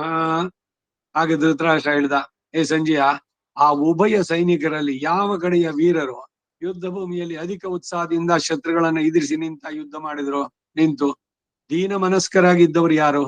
ಭಯಂಕರವಾದ ಆ ಯುದ್ಧ ಭೂಮಿಯಲ್ಲಿ ಮೊದಲು ಯಾರು ಅಸ್ತ್ರ ಪ್ರಯೋಗ ಮಾಡಿದ್ರು? ನನ್ನ ಸೈನಿಕರೇ ಅಥವಾ ಪಾಂಡವ ಸೈನಿಕರೇ? ಅವೆಲ್ಲವನ್ನು ತಿಳಿಸು. ಯಾವ ಕಡೆಯ ಸೈನಿಕರ ಹೂಮಾಲೆಗಳಿಂದ ಒಳ್ಳೆಯ ಸುವಾಸನೆ ಬರ್ತಾ ಇತ್ತು? ಯಾವ ಕಡೆ ಯುದ್ಧವೀರರಿಗೆ ಗಾಳಿಯು ಬಲಗಡೆಯಿಂದ ಬೀಸ್ತು ಎಂದು ಕೇಳಿದ. ಸಂಜಯ್ ಹೇಳಿದ, ಏ ಮಹಾರಾಜ, ಆ ಯುದ್ಧ ಭೂಮಿಯಲ್ಲಿ ಇರುವ 2 ಕಡೆಯ ಸೈನಿಕರು ಆಗ ಸಂತೋಷವಾಗಿದ್ರು. ಹೂಮಾಲೆಗಳು, ಅವುಗಳಿಂದ ಹೊರಟ ಸುವಾಸನೆಗಳು 2 ಕಡೆಯಲ್ಲಿ ಸಮವಾಗಿತ್ತು. ಆ ದೊಡ್ಡ ಸೈನಿಕಗಳೆರಡು ಭಯಂಕರವಾಗಿ ಒಂದನ್ನೊಂದು ಸಂಧಿಸಿದವು. ಒಬ್ಬರನ್ನೊಬ್ಬರು ನೋಡಿ ಗರ್ಜಿಸುವ ಆ ಯುದ್ಧವೀರರ ಗರ್ಜನೆ, ಶಂಖ, ಭೇರಿ ಮೊದಲಾದ ವಾದ್ಯಗಳ ದನಿಯೊಡನೆ ಸೇರಿ ದೊಡ್ಡ ಕೋಲಾಹಲವಾಯಿತು. ಏ ಧೃತರಾಷ್ಟ್ರ, ಆ 2 ಸೇನೆಗಳಲ್ಲಿ ಒಬ್ಬರನ್ನೊಬ್ಬರು ನೋಡುವ ಯುದ್ಧವೀರರಿಗೂ ಗರ್ಜಿಸುತ್ತಿರುವ ಆನೆಗಳಿಗೂ ಸಂತೋಷದಿಂದ ಕೂಡಿದ ಮಿಕ್ಕ ಸೇನಾ ಸಮೂಹಕ್ಕೂ ಬಹಳ ಪ್ರಬಲ ಯುದ್ಧವು ಉಪಕ್ರಮಿಸುವ ಹಾಗೆ ತೋರಿತು ಅಂದ್ರು. ಯುದ್ಧದಕ್ಕೆ ಆರಂಭ. ಇಲ್ಲಿಗೆ 24ನೇ ಅಧ್ಯಾಯ. ಅಷ್ಟಮೈಷಿ ಸಮೇತ ಶ್ರೀ ಕೃಷ್ಣಾಯ ಪರಬ್ರಹ್ಮಣೇ ನಮಃ. ಅಥ ಶ್ರೀಮದ್ ಭಗವದ್ಗೀತಾ 25ನೇ ಅಧ್ಯಾಯ. ಪ್ರಥಮೋಧ್ಯಾಯ. ಅರ್ಜುನ ಉವಾಚ. ಅರ್ಜುನ ವಿಷಾದ ಯೋಗ. ಅರ್ಜುನ ಇವಾಗ ಇದರಲ್ಲಿ ಭೀಷ್ಮ ಪರ್ವದಲ್ಲೇ ಬಂದದ್ದಿದು. ಮಹಾಭಾರತದಲ್ಲಿ ಗೀತೆ ಬಹಳ ಪ್ರಧಾನವಾದದ್ದು. ಇವತ್ ಬೆಳಗ್ಗೆ ಯಾರು ಪುರುಷೋಕ್ತದ್ದು ನಿನ್ನೆ ದಿವಸ ಹೇಳ್ತಾ ಇದ್ದೆ, ಅದ್ರೊಂದು ಶ್ಲೋಕದಲ್ಲಿ ಹೇಳ್ತಾರೆ, ಮಹಾಭಾರತದಲ್ಲಿ ಪ್ರಧಾನವಾದದ್ದು ಯಾವುದು ಅಂದ್ರೆ ಭಗವದ್ಗೀತಾ. ವಿಷ್ಣು ಸಹಸ್ರನಾಮ ಪಂಚರತ್ನಾನಿ ಭಾರತ ಎನ್ನುವುದ್ರಲ್ಲಿ ಬರುತ್ತದ. ಭೀಷ್ಮ ಸ್ತುತಿ ಬಂದಿದೆ, ಅನುಸ್ಮೃತಿ ಅಂತ ಬಂದಿದೆ, ಭಗವದ್ಗೀತಾ, ಶ್ರೀ ವಿಷ್ಣು ಸಹಸ್ರನಾಮ, ಇವೆಲ್ಲ. ಆದ್ರೆ ಮಹಾಭಾರತದಲ್ಲಿ ತಗೊಂಡಿದ ತಕ್ಷಣ ಯಾವುದು ಅಂದ್ರೆ ಭಗವದ್ಗೀತೆ. ಉಪನಿಷತ್ತಿನಲ್ಲಿ ಇದ್ದಂತ ಸಾರವತ್ತಾದದ್ದನ್ನೆಲ್ಲ ಅಮೃತ, ಅದನ್ನ ಈಗ ಇದಕ್ಕೆ ಭಗವದ್ಗೀತೆ ಆರಂಭದಲ್ಲಿ ಏನು, ದೊಗ್ಧ ಗೋಪಾಲನಂದನ ಪಾರ್ಥೋ ವತ್ಸ ಸುಧೀರ್ ಭೋಕ್ತ ಸರ್ವೋಪನಿಷದೋ ಗಾವಹ, ಎಲ್ಲ ಉಪನಿಷತ್ತುಗಳು ಹಸುಗಳು. ದೊಗ್ಧ ಗೋಪಾಲನಂದನ, ಹಾಲ್ ಕರೆಯೋನು ಇವನು. ವತ್ಸ ಅಲ್ಲಿ ಅಂದ್ರೆ ಕರು ಆಗಿದ್ದು ಅರ್ಜುನ, ಇವನು ಹಾಲ್ ಕರೆದ. ಗೀತಾಮೃತಂ ಮಹತ್ತಾದ ಗೀತಾಮೃತವನ್ನು. ಭಗವದ್ಗೀತೆ ಬಹಳ ಬಹಳ ವಿಶೇಷವಾಗಿ ವಿಶ್ವದ ಎಲ್ಲ ಭಾಷೆಗಳಿಗೂ ಅನುವಾದ ಆಗಿದೆ. 700 ಶ್ಲೋಕಗಳು, 18 ಅಧ್ಯಾಯ. ಪ್ರಥಮಾಧ್ಯಾಯ. ಧೃತರಾಷ್ಟ್ರ ಉವಾಚ. ಧರ್ಮಕ್ಷೇತ್ರೇ ಕುರುಕ್ಷೇತ್ರೇ ಸಮಯದಾಯೋತ್ಸವ.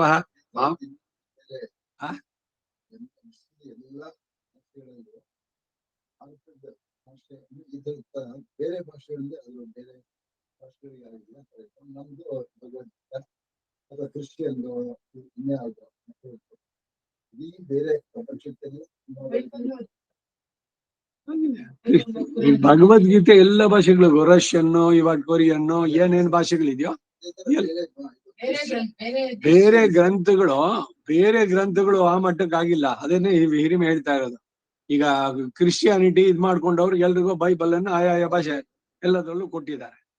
ಸೊ ಇದು ಭಗವದ್ಗೀತೆ ಮಾತ್ರ ವಿಶ್ವದ ಎಲ್ಲ ಭಾಷೆಗಳಿಗೂ ಆಗಿದೆ ಅಂತ, ಅದು ಅದರ ಹಿರಿಮೆ. ಎಲ್ಲರೂ ಕೂಡ ಅಲ್ಲಿ ಕೊಟ್ಟಿರುವ ಸಂದೇಶ ಮನುಷ್ಯರಿಗೆ, ಇಡೀ ವಿಶ್ವಗಳಿಗೆ. ಈಗ ಭಕ್ತಾಮೃತಂ ವಿಶ್ವ ಜನಾನುಮೋದನ ಬರೀ ವೈಷ್ಣವರಿಗೆ ಅಥವಾ ಇಂಡಿಯಾಗೆ ಸೇರಿದ್ದಷ್ಟೇ ಅಲ್ಲ, ಇಡೀ ವಿಶ್ವದ ಜನಗಳ ಅನುಮೋದನೆಗೆ ಭಕ್ತ ಅಮೃತ ಅದು. ಶಟಗೋಪ ವಾಂಗ್ಮಯಂ ಸಹಸ್ರ ಶಾಖೋಪನಿಷತ್ ಸಮಾಗಮ. ಸಹಸ್ರಾರು ಉಪನಿಷತ್ತುಗಳಿಗೆ ಅದರ ಸಂದೇಶಕ್ಕೆ ಸಮಾನವಾದದ್ದು ದ್ರವಿಡ ವೇದ. ಅಲ್ಲಿ ಆ ರೀತಿ ಭಗವದ್ಗೀತೆ. ಮಾಮಕ ಪಾಂಡವಶ್ಚೈವ ಕಿಮಕರುತ ಸಂಜಯ. ಧೃತರಾಷ್ಟ್ರ ಹೇಳಿದ, ಹೇ ಸಂಜಯ, ಧರ್ಮಕ್ಕೆ ನೆಲೆಯಾದ ಕುರುಕ್ಷೇತ್ರದಲ್ಲಿ ಯುದ್ಧ ಮಾಡಬೇಕೆಂದು ಬಂದು ಕೂಡಿದ ನನ್ನ ಮಕ್ಕಳು ಪಾಂಡವರು ಏನ್ ಮಾಡಿದ್ರು? ಸಂಜಯೋ ವಾಚ ದೃಷ್ಟವಾದ ಪಾಂಡವ ಅನೇಕಂ ಯೂಢಾಂ ದುರ್ಯೋಧನಸ್ತದ ಆಚಾರ್ಯ ಉಪಸಂಗಮ್ಯ ರಾಜ ವಚನ ಅಬ್ರವೀತೆ. ಜಾಸ್ತಿ ಡೀಟೇಲ್ಸ್ ಪೋರ್ದಿಲ್ಲ, ಹಂಗೆಲ್ಲ ಹಾಕಿರೋದು ವರ್ಷನ್ ಪೋರೆ ಕನ್ನಡದ ಅನುವಾದ. ಯಾಕಂದ್ರೆ 18 ಅಧ್ಯಾಯನು ಕವರ್ ಮಾಡೋಣ. ವಿವರ ನೀವು ಗೀತಾ ಭಾಷೆ ಅಟೆಂಡ್ ಮಾಡಿ. ಹಾ, ಬರುತ್ತೆ. ಇವಾಗ ಅಲ್ಲಿ ಗೀತಾ ಕ್ಲಾಸ್ ಆಗ್ತಿರೋದ್ರಲ್ಲೂ 13ನೇ ಅಧ್ಯಾಯಕ್ಕೆ ಬಂದಿದ್ದೇವೆ. ಅಲ್ಲೂ ಅಷ್ಟೇ ಸಂಗ್ರಹ ಒಂಚೂರು ಹೇಳ್ತೀನ ಅರ್ಥವನ್ನು ಕೂಡ. ನಿಜವಾದ ಅರ್ಥ ಸರಿಯಾಗ್ಬೇಕು ರಾಮಾನುಜರ ಸಿದ್ಧಾಂತದ ಪ್ರಕಾರ ಅಂದ್ರೆ ಗೀತಾ ಭಾಷೆ ಅಟೆಂಡ್ ಮಾಡಿ. ಗೀತಾ ಭಾಷೆ ಶನಿವಾರ ಭಾನುವಾರಗಳಲ್ಲಿ ಆಗ್ತಾ ಇದೆ. ಅದರಲ್ಲಿ ಬರ್ತಾ ಇರೋದು ಸೇಮ್ ಟೈಮ್ 4ರಿಂದ 5:15. ಸಂಜಯುವಾಚ ದೃಷ್ಟ್ವಾದ ಪಾಂಡವಾನೇಕಂ ವ್ಯೂಢಂ ದುರ್ಯೋಧನಸ್ತದ ಆಚಾರ್ಯಂ ಉಪಸಂಗಮ್ಯ ರಾಜ ವಚನಮಬ್ರವೀತೆ. ಮಹಾರಾಜ ಸಂಜಯ ಹೇಳಿದ್ದು, ವ್ಯೂಹವಾಗಿ ನಿಲ್ಲಿಸಲ್ಪಟ್ಟಂತ ಪಾಂಡವರ ಸೈನ್ಯವನ್ನ ನೋಡಿ ದುರ್ಯೋಧನ ಗುರುವಾದ ದ್ರೋಣಾಚಾರ್ಯ ಬಳಿಗೆ ಹೋಗಿ ಹೇಳ್ದ. ಫಸ್ಟ್ ಶುರು ಮಾಡಿದ್ ಯಾರು ಅಂತ ಕೇಳಿದ್ನಲ್ಲ, ಅದಕ್ಕೆ ಉತ್ತರ ಇಲ್ಲಿ ಆ ಹಿಂದಿನ ಅಧ್ಯಾಯದಲ್ಲಿ 24ನೇ ಅಧ್ಯಾಯದಲ್ಲಿ. ಪಶ್ಯೈತಾಂ ಪಾಂಡುಪುತ್ರಾಣಾಂ ಆಚಾರ್ಯ ಮಹತೀಂಚಮುಂ ವ್ಯೂಢಾಂ ದ್ರುಪದ ಪುತ್ರೇಣ ತವ ಶಿಷ್ಯೇಣ ಧೀಮತ. ಹೇ ಆಚಾರ್ಯ, ಯಾರಿಗೆ ಅಡ್ರೆಸ್ ಮಾಡಿದ್ದು? ದುರ್ಯೋಧನ. ದ್ರೋಣಾಚಾರ್ಯಂಗೆ ಪಾಂಡವರ ಈ ದೊಡ್ಡ ಸೈನ್ಯ ನೋಡು, ನಿನ್ನ ಶಿಷ್ಯನು ಮಹಾಧೀಮಂತನು ನಿನ್ನನ್ನು ಕೊಲ್ಲುವುದಕ್ಕಾಗಿ ದೃಪದನಲ್ಲಿ ಹುಟ್ಟಿದಂತ ದೃಷ್ಟದ್ಯುಮ್ನೇ ಅದನ್ನು ನಡೆಸ್ತಾ ಇದ್ದಾನೆ. ಪಾಂಡವರ ಕಡೆಯಲ್ಲಿ ಅವನು ಸೇನಾಧಿಪತಿ. ಅತ್ರ ಶೂರ ಮಹೇಶ್ವಾಸ ಭೀಮಾರ್ಜುನ ಸಮಾಯುಧಿ ಯುಯುಧಾನೋ ವಿರಾಟಶ್ಚ ದ್ರುಪದಶ್ಚ ಮಹಾರಥಃ. ಇದರಲ್ಲಿ ಶೂರರು ಮಹಾಧನುರ್ಧಾರಿಗಳು, ಯುದ್ಧದಲ್ಲಿ ಭೀಮಾರ್ಜುನಿಗೆ ಸಾಟಿಯಾದವರು ಅನೇಕರಿದ್ದಾರೆ. ಯುಯುಧಾನ, ವಿರಾಟ, ಮಹಾರಥನಾದ ದ್ರುಪದ, ದೃಷ್ಟಕೇತುಶ್ಚೈಕಿತಾನಃ, ಕಾಶಿರಾಜಶ್ಚ ವೀರ್ಯಾನ್, ಪೂರ್ವಜಿತ್ ಕುಂತಿ ಭೋಜಶ್ಚ ಶೈಬ್ಯಶ್ಚ ನರಪುಂಗವಃ. ದುಷ್ಟಕೇತು, ಚೇಕಿತಾನ, ವೀರ್ಯವಂತನಾದ ಕಾಶಿರಾಜ, ಪುರುಜಿತ್ತು, ಕುಂತಿ ಭೋಜ, ನರಶ್ರೇಷ್ಠನಾದ ಶೈಬ್ಯ, ವಿಕ್ರಮಶಾಲಿಯಾದ ಯುಧಾಮನ್ಯುಶ್ಚ ವಿಕ್ರಾಂತ, ಉತ್ತಮೌಜಾಶ್ಚ ವೀರ್ಯವಾನ್, ಸೌಭದ್ರೋ ದ್ರೌಪದೇಯಾಶ್ಚ ಸರ್ವೈವ ಮಹಾರಥಾಃ. ಸುಭದ್ರಿ ಮಗನಾದ ಅಭಿಮನ್ಯು, ದ್ರೌಪದಿ ಮಕ್ಕಳಾದ 5 ಮಂದಿ ಉಪ ಪಾಂಡವರು ಎಲ್ಲರೂ ಮಹಾರಥರೇ. ಈ ಎಲ್ಲ ಮಾತು ಹೇಳ್ತಾ ಇರೋದು ದುರ್ಯೋಧನ. ಅವನು ಪ್ರತಿಯೊಬ್ರು ಇಲ್ಲಿ ಯಾರ್ಯಾರಿದ್ದಾರೆ ಅತಿರಮತ ಮಹಾರಥರು ಎಲ್ಲ ಅವನಿಗೆ ಗೊತ್ತು. ಎಲ್ಲ ಇದ್ರು ಕೂಡ ಏನೋ ಇವನು ಭೀಷ್ಮ ಇದ್ದಾನೆ, ದ್ರೋಣ ಇದ್ದಾನೆ, ನಡೆಸ್ಬಿಡ್ತಾರೆ. ಏನೋ ಮಿರಾಕಲ್ ಆಗೈತಿ. ಈಗ ಇವನು ಧೃತರಾಷ್ಟ್ರ ಅನ್ಕೊಂಡಿಲ್ವಾ? ಏನೋ ಒಂದು ನಡೆದು ಬಿಡ್ಲಿ. ಅವನು ಧರ್ಮಕ್ಕೆ ಕಟ್ಟು ಬಿದ್ದವನು ಧರ್ಮರಾಜ, ಬೇಡ ನಮ್ಮಲ್ಲಿ ಯುದ್ಧ ಬೇಡ, ನಾವು ಕಾಡ್ನಲ್ಲೇ ಇರ್ತೀವಿ ಅಂತ ಹೋಗ್ಬಿಡ್ಲಿ. ಬಯಸೋದನ್ನ ಹೇಗೆ ಅಂತ ಅದು. ಹಾ, ಅಸ್ಮಾದಂತ ವಿಶಿಷ್ಟಾಯೇ ತಾನ್ ನಿಬೋಧ ದ್ವಿಜೋತ್ತಮ ನಾಯಕ ಮಮ ಸೈನ್ಯಸ್ಯ ಸಂಜ್ಞಾರ್ಥಂ ತಾನ್ ಬ್ರವೀಮಿದೆ. ನೀನು ನಮ್ಮ ಕಡೆಯ ಪರಾಕ್ರಮದಿಂದ ಮೇಲೆ ಎನಿಸಿಕೊಂಡಂತಹ ನಮ್ಮ ಸೈನ್ಯಗಳನ್ನು ನಡೆಸಬಲ್ಲವರು ಯಾರೋ ಅವರ ಹೆಸರುಗಳನ್ನು ನಿನ್ನ ಜ್ಞಾಪಕಕ್ಕಾಗಿ ತಿಳಿಸ್ತೇನೆ. Just remind you. ಯಾರಿಗೆ? ದ್ರೋಣಾಚಾರ್ಯಂಗೆ. ಇವ್ನು ಹೇಳ್ಬೇಕು, ಗೊತ್ತಿಲ್ವಾ ಅವನಿಗೆ? ದ್ರೋಣಾಚಾರ್ಯಂಗೆ ಆದ್ರೂ ನಿನಗೆ ತಿಳಿಸ್ತಾ ಇದ್ದೀನಿ. ಭವಾನ್ ಭೀಷ್ಮಶ್ಚ ಕರ್ಣಶ್ಚ ಕೃವಶ್ಚ ಸಮಿತಿಂಜಯ ಅಶ್ವತ್ಥಾಮ ವಿಕರ್ಣಶ್ಚ ಸೌಮದತ್ತಿಸ್ತಥೈವ ಚ ಅನ್ಯೇ ಚ ಬಹವಃ ಶೂರಾ ಮದರ್ಥೇ ತಚ್ಚ ಜೀವಿತಾಃ ನಾನಾ ಶಸ್ತ್ರ ಪ್ರಾರಣಾಃ ಸರ್ವೇ ಯುದ್ಧ ವಿಶಾರದಾಃ. ನೀನು ದ್ರೋಣಾಚಾರ್ಯ, ಭೀಷ್ಮ, ಕರ್ಣ, ಯುದ್ಧದಲ್ಲಿ ಜಯಶಾಲಿಯಾದ ಕೃಪಾ, ಅಶ್ವತ್ಥಾಮ, ವಿಕರ್ಣ, ಸೋಮದತ್ತನ ಪುತ್ರನಾದ ಭೂರಿಷ್ಠವಸ್ಸು, ಜಯದ್ರಥ, ಇನ್ನು ಬೇರೆ ಬೇರೆ ಬಹುಮಂದಿಶೂರರು ನನಗಾಗಿ ಪ್ರಾಣವನ್ನಾದರೂ ಒಪ್ಪಿಸೋದಕ್ಕೆ ಸಿದ್ಧವಾಗಿದ್ದಾರೆ. ಎಲ್ಲರೂ ನಾನಾ ಶಸ್ತ್ರಾಸ್ತ್ರಗಳುಳ್ಳವರು, ಎಲ್ಲರೂ ಯುದ್ಧದಲ್ಲಿ ನಿಪುಣರು. ಮಾಡಿದ್ ಒಂದ್ ತಪ್ಪು ಅಂದ್ರೆ ದುರ್ಯೋಧನಿಗೆ ಪ್ರಾಣ ಬಿಡ್ತಾರೆ. ಧರ್ಮಕ್ಕಾಗಿ ಬಿಟ್ಟಿದ್ರೆ ಉತ್ತಮ ಗತಿ ಸಿಗ್ತಾ ಇತ್ತು. ಇರ್ಲಿ, ಮುಂದಕ್ಕೆ ಹೋಗೋಣ. ಅಪರ್ಯಾಪ್ತಂ ತದಸ್ಮಾಕಂ ಫಲಂ ಭೀಷ್ಮಾಭಿರಕ್ಷಿತಂ ಪರ್ಯಾಪ್ತಂ ಚಿದಮೇ ತೇಷಾಂ ಫಲಂ ಭೀಮಾಭಿರಕ್ಷಿತಂ. ಹೇ ಆಚಾರ್ಯ ದ್ರೋಣ, ಹಾಗಿದ್ರು ಕೂಡ ಇಷ್ಟೆಲ್ಲ ನಮ್ಮಲ್ಲೂ ಇದ್ದಾರೆ ಅತಿರಥ ಮಹಾರಥರು. ಭೀಷ್ಮನಿಂದ ರಕ್ಷಿತವಾದ ಈ ನಮ್ಮ ಸೈನ್ಯ ಇನ್ನೂ ಸಾಲದು ಅನ್ಸುತ್ತೆ. 11 ಅಕ್ಷೋಣಿ. ಭೀಮನಿಂದ ರಕ್ಷಿತವಾದ ಪಾಂಡವರ ಸೈನ್ಯ ತಕ್ಕಷ್ಟು ಬಲವುಳ್ಳದ್ದು ಅಂತಾನೆ ನನ್ ತೋರಿಸುತ್ತೆ. ಇದಕ್ಕಿಂತ ನಾಟ್ ಇನ್ ನಂಬರ್ಸ್. ಹಾ, ಹೌದು. ಅಯನೇಶು ಚ ಸರ್ವೇಶು ಯಥಾ ಭಾಗಮವಸ್ಥಿತಾಃ ಭೀಷ್ಮಮೀವಾಭಿರಕ್ಷಂತು ಭವಂತಃ ಸರ್ವ ಏವ ಹಿ. ಆದ್ದರಿಂದ ನೀವೆಲ್ಲರೂ ಎಲ್ಲ ವ್ಯೂಹ ಮಾರ್ಗಗಳಲ್ಲಿಯೋ ನಿಮಗೆ ಏರ್ಪಟ್ಟ ಸ್ಥಳದಲ್ಲಿ ಇತ್ಕೊಂಡು ಭೀಷ್ಮನನ್ನ ಎಚ್ಚರದಿಂದ ಕಾಪಾಡ್ತಾ ಇರಬೇಕು ಎಂದ. ದ್ರೋಣಾಚಾರ್ಯನಿಗೆ ದುರ್ಯೋಧನ ಹೇಳಿದ ಮಾತಿದು. ತಸ್ಯ ಸಂಜನಯನ್ ಹರ್ಷಂ ಕುರುವೃದ್ಧ ಪಿತಾಮಹಃ ಸಿಂಹನಾದಂ ವಿನೋದ್ಯೋಚ್ಚೈ ಶಂಖಂ ದದ್ಮೌ ಪ್ರತಾಪವಾನ್. ಹೇ ಮಹಾರಾಜ, ಇಷ್ಟರಲ್ಲಿಯ ಪರಾಕ್ರಮಿಯು ಕುರುವೃದ್ಧನು ಪಿತಾಮಹನು ಆದ ಭೀಷ್ಮ ದುರ್ಯೋಧನ ಉತ್ಸಾಹಗೊಳಿಸೋದಕ್ಕಾಗಿ ದೊಡ್ಡದೊಂದು ಸಿಂಹನಾದವನ್ನು ಮಾಡಿ ಶಂಖವನ್ನು ಉದ್ದ. ಸೊ ಮೊದಲು ಶಂಖ ಉದ್ದವನು ಮಹಾಭಾರತದ ಕಡೆಯಲ್ಲಿ ಭೀಷ್ಮ. ಅದು ಏನೋ ದುರ್ಯೋಧನಿಗೆ ಸಂತೋಷವಾಗ್ಲಿ ಅಂತ ಅಧರ್ಮದ ಜೊತೆನಲ್ಲಿ ಇದ್ದಿದ್ದು, ಅವನನ್ನು ಪ್ಲೀಸ್ ಮಾಡಬೇಕು ಅನ್ನೋ ಏನ್ ಹುಚ್ಚಿತನ ಇವನಿಗೆ ಭೀಷ್ಮನಿಗೆ. ಅದ್ ಯಾಕೆ ಬೇಕಿತ್ತು ಅಂದ. ಅವನ ಹೋಳಿಗ ಅವನು ಉಪ್ಪು ತಿಂದಿದ್ದೆ ಅಂತ ಏನು ಅವನಿಗೆ ಬೇರೆ ಊಟ ಸಿಗ್ತಿರ್ಲಿಲ್ವೇ? ಇದೇ ಎಡವಟ್ಟು ಅಲ್ಲಾಗಿತ್ತು. ಏನೋ ನನ್ನ ಪ್ರತಿಜ್ಞೆ, ನಾನು ಇದಕ್ಕೆ ಹಾಳಾಗಿರ್ತೀನಿ, ಹಸ್ತಿನಾವತಿಯ ಸಿಂಹಾಸನಕ್ಕೆ ಅಲ್ಲಿ ಕೂತ್ಕೊಂಡವನು ಯಾವನೇ ಸ್ಕೌಂಡ್ರಲ್ಲಿ ಮೂರ್ಖನೇ ಆಗಿರ್ಲಿ, ಅವನಿಗೆ ನಾನು ಸೇವೆ ಮಾಡ್ತೀನಿ ಅಂತ. ಹೌದು, ಧರ್ಮದ ಬಗ್ಗೆ ಹೇಳ್ಬೇಕಾದ್ರೆ ನಾನು ಇದನ್ನ ನಡೆಸ್ತೀನಿ ಅಂತ ನೀ ಶಪಥ ಮಾಡು, ಎಲ್ಲ ಸರಿ. ಅದ್ ಲೋಕ ಹಿತವಾಗಿದ್ಯಾ? ಲೋಕಕ್ಕೆ ವಿರುದ್ಧವಾದಂತ ನಿಮ್ದು ಎಂತದೇ ಆಗಿರ್ಲಿ, ಅದು ಇಟ್ ಇಸ್ ನಾಟ್ ಅಕ್ಸೆಪ್ಟಬಲ್. ನಿನ್ ಸ್ವಾರ್ಥಕ್ಕಿಂತ ಅಲ್ಲಿ ಲೋಕದ ಹಿತ ಪ್ರಧಾನವಾಗಬೇಕು. ಇಲ್ಲೇನೆ ಭೀಷ್ಮ ಎಡವಿದ್ದು. ಹೌದು,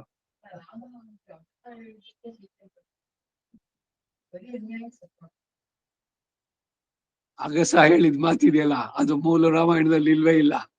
ವಾಲ್ಮೀಕಿ ಅಲ್ಲಿ ರಾಮಾಯಣದಲ್ಲಿ ಅಗಸನ್ ಮಾತು ಕೇಳ್ಕೊಂಡು ಹೊರಟ ಅಂತಿದೆಯಲ್ಲ, ಇವನು ಗೂಢಚಾರನ ಇಟ್ಕೊಂಡಿದ್ದ.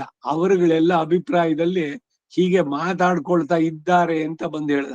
ಜನಾಭಿಪ್ರಾಯಕ್ಕೆ ವಿರುದ್ಧವಾಗಿ ನಾನು ಇದ್ ಮಾಡೋದಲ್ಲ ಅಂತ. ಹಾಗಾಗಿ ಶ್ರೀರಾಮ ತಗೊಂಡಂತ ಮಾತು ಹೌದನ, ಅರಣ್ಯಕ್ಕೆ ಕಳಿಸೋದು ಸರಿ. ಅದಕ್ ಮೊದ್ಲಿಂದ ಸುದ್ದಿ ಇದು.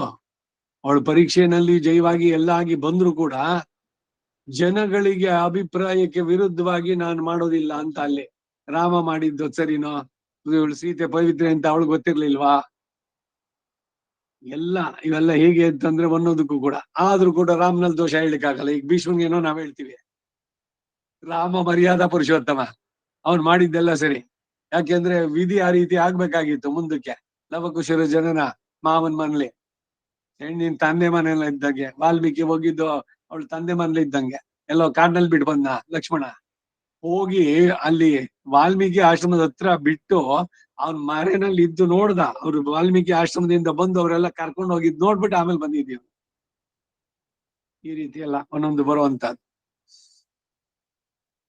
ಸೊ ಸಿಂಹನಾದ ಭೀಷ್ಮ ಮಾಡ್ದ. ತತ ಶಂಕಾಶ್ಚ ಭೈರ್ಯಶ್ಚ ಪಣಮಾನಕ ಗೋಮುಖಾಃ ಸಹಸೈವಾಭ್ಯ ಹನ್ಯಂತ್ಯ ಸಶಬ್ದಸ್ತು ಮುಲೋ ಭವತೆ. ಒಡನೆಯೇ ಕೌರವ ಸೈನ್ಯದಲ್ಲಿ ಭೀಷ್ಮ ಶಂಕನಾದ ಮಾಡಿದ ತಕ್ಷಣ ಶಂಖಗಳು, ಬೇರಿಗಳು, ಪಣವ, ಆನಕ ಮೊದಲಾದ ವಾದ್ಯಗಳು. ಆನಕದೊಂದು ಅಂದ್ರೆ ಯಾರು?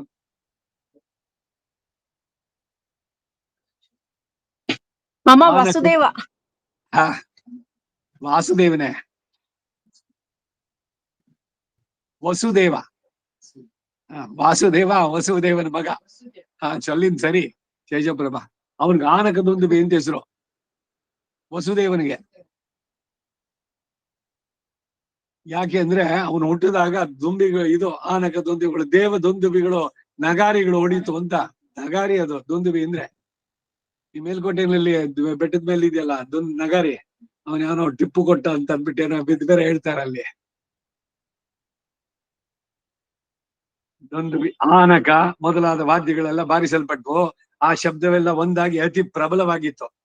ತತ ಶ್ವೇತೈರ್ಹಯಯುಕ್ತೆ ಮಹತಿ ಸ್ಯಂದನೆ ಸ್ಥಿತೌ ಮಾಧವ ಪಾಂಡವ ಶೈವ ದಿವ್ಯೌ ಶಂಖವು ಪ್ರದಾತ್ಮತೋ. ಇಷ್ಟರಲ್ಲಿ ಬಿಳಿ ಕುದುರೆಗಳ ನೋಡಿದ ದೊಡ್ಡ ರಥದಲ್ಲಿ ಕುಳಿತ ಕೃಷ್ಣ ಅರ್ಜುನನು ಕೂಡ ತಮ್ಮ ತಮ್ಮ ದಿವ್ಯ ಶಂಖಗಳನ್ನು ಓದಿದ್ರು. ಈಗ ಮೊದಲು ಒಟ್ಟಾಗಿದ್ದು ಶಂಖನಾದ ಇವ್ರ ಕಡೆನಲ್ಲಿ. ಅದಕ್ಕೆ ಎದುರಾಗಿ ಪಾಂಡವರು ಪ್ರತಿಯಾಗಿ ಓದಿದ್ರು. ಪಾಂಚಜನ್ಯಂ ಋಷಿಕೇಶೋ ದೇವದತ್ತಂ ಧನಂಜಯ ಪೌಂಡ್ರಂ ದದ್ಮೌ ಮಹಾಶಂಕಂ ಭೀಮಕರ್ಮ ವೃಕೋದರ. ಕೃಷ್ಣ ಪಾಂಚಜನ್ಯವನ್ನ, ಅರ್ಜುನನು ದೇವದತ್ತ ಎಂಬ ಶಂಖವನ್ನ, ಭಯಂಕರ ಪರಾಕ್ರಮುಳ್ಳ ಭೀಮ ಪೌಂಡ್ರಕ ಎಂಬ ಮಹಾಶಂಖವನ್ನ ಓದಿದ. ಸೊ ಈ ಕಡೆನಲ್ಲಿ ಫಸ್ಟ್ ಓದ್ದವ್ರು ಯಾರು? ಕೃಷ್ಣ, ಆಮೇಲೆ ಅರ್ಜುನ. ಇವರಿಬ್ರದ್ದು ಆದ್ಮೇಲೆ ಮುಂದಕ್ಕೆಲ್ಲ ಒಬ್ಬೊಬ್ಬರಾಗಿ ಬರೋದು. ಇವಾಗ ಭೀಷ್ಮ ಅಲ್ಲಿ ಫಸ್ಟ್ ಮಾಡಿದ್ನಲ್ಲ, ಅದು ಪ್ರತಿಯಾಗಿ ಇಲ್ಲಿ ಕೃಷ್ಣ ಶಂಖ ಓದಿದ್ದು. ಅವನು ಪಾಂಚಜನ್ಯದ ಘೋಷ. ಅನಂತಂ ವಿಜಯಂ ರಾಜ ಕುಂತಿ ಪುತ್ರೋ ಯುಧಿಷ್ಠಿರ ನಕುಲ ಸಹದೇವಶ್ಚ ಸುಘೋಷ ಮಣಿ ಪುಷ್ಪಗೌ. ಆಮೇಲೆ ಹಾಗೆಯೇ ಧರ್ಮರಾಜ ಅನಂತ ವಿಜಯ ಎಂಬ ತನ್ನ ಶಂಖವನ್ನ, ನಕುಲ ಸಹದೇವರು ಸುಘೋಷ ಮಣಿ ಪುಷ್ಪಕ. ಕುಂತಿ ಪುತ್ರ. ಕುಂತಿ ಪುತ್ರ ಶಂಖಗಳನ್ನು ಊದಿದ್ರು. ಕಾಶ್ಯಶ್ಚ ಪರಮೇಶ್ವಾಸ ಶಿಖಂಡಿ ಚ ಮಹಾರಥಃ ದೃಷ್ಟದ್ಯುಮ್ನ ವಿರಾಟಶ್ಚ ಸಾತ್ವಿಕಿಶ್ಚ ಪರಾಜಿತಃ. ಇದೇ ರೀತಿಯಲ್ಲಿ ಆಮೇಲೆ ಮುಂದಕ್ಕೆ ಮಹಾಧನುರಾದ ಕಾಶಿರಾಜ, ಮಹಾರಥನಾದ ಶಿಖಂಡಿ, ದೃಷ್ಟದ್ಯುಮ್ನ, ವಿರಾಟ, ಸಾತ್ವಿಕಿ, ದ್ರುಪದ, ದ್ರೌಪದಿ ಮಕ್ಕಳಾದಂತಹ ಉಪಪಾಂಡವರು, ಮಹಾಬಾಹುವಾದ ಅಭಿಮನ್ಯು, ಅವರು ಕೂಡ ನಾನಾ ಕಡೆಗಳಿಂದ ಬೇರೆ ಬೇರೆಯಾಗಿ ತಮ್ಮ ತಮ್ಮ ಶಂಖಗಳನ್ನು ಓದೋದು. ಪ್ರಧಾನವಾಗಿ 4 ಜನರದ ಹೆಸರು ಹೇಳಿದಿಲ್ಲಿ, ಮಿಕ್ಕವರದು ಕೂಡ ಅವರವರದೇ ಶಂಖಗಳಿತ್ತು. ಅದನ್ನ ದ್ರುಪದೋ ದ್ರೌಪದೇ ಯಾಶ್ಚ ಸರ್ವಶ ಪೃಥಿವೀಪದೇ ಸೌಭದ್ರಶ್ಚ ಮಹಾಬಾಹು ಶಂಖಾನ್ ದದ್ಮ ಪೃಥಕ್ ಪೃಥಕ್. ಒಬ್ಬೊಬ್ರು ಸಪರೇಟ್ ಆಗಿ ತಮ್ಮ ತಮ್ಮ ಬೇರೆ ಬೇರೆಯಾಗಿ ಪೃಥಕ್ ಪೃಥಕ್ ಓದಿದ್ರು. ಸಘೋಷೋಧಾರ್ತರಾಷ್ಟ್ರಾನಾಂ ಹೃದಯಾನಿ ವ್ಯಧಾರಯತೆ ನಭಶ್ಚ ಪೃಥ್ವಿಂಚೈವ ತುಮುಲೋವ್ಯನುನಾದಯನ್. ಹೀಗೆ ಒಂದಾಗಿ ಸೇರಿದ ಶಂಖ ಧ್ವನಿಗಳು ಭೂಮಿ ಆಕಾಶಗಳನ್ನೆಲ್ಲ ಪ್ರತಿಧ್ವನಿಸುತ್ತಾ ಕೌರವರ ಹೃದಯವನ್ನ ನಡುಗಿಸ್ಬಿಡ್ತು. ಕಾನ್ಫಿಡೆನ್ಸ್ ಅವರ ಇದರನ್ನ ಬ್ರೇಕ್ ಮಾಡೋದಕ್ಕೆ.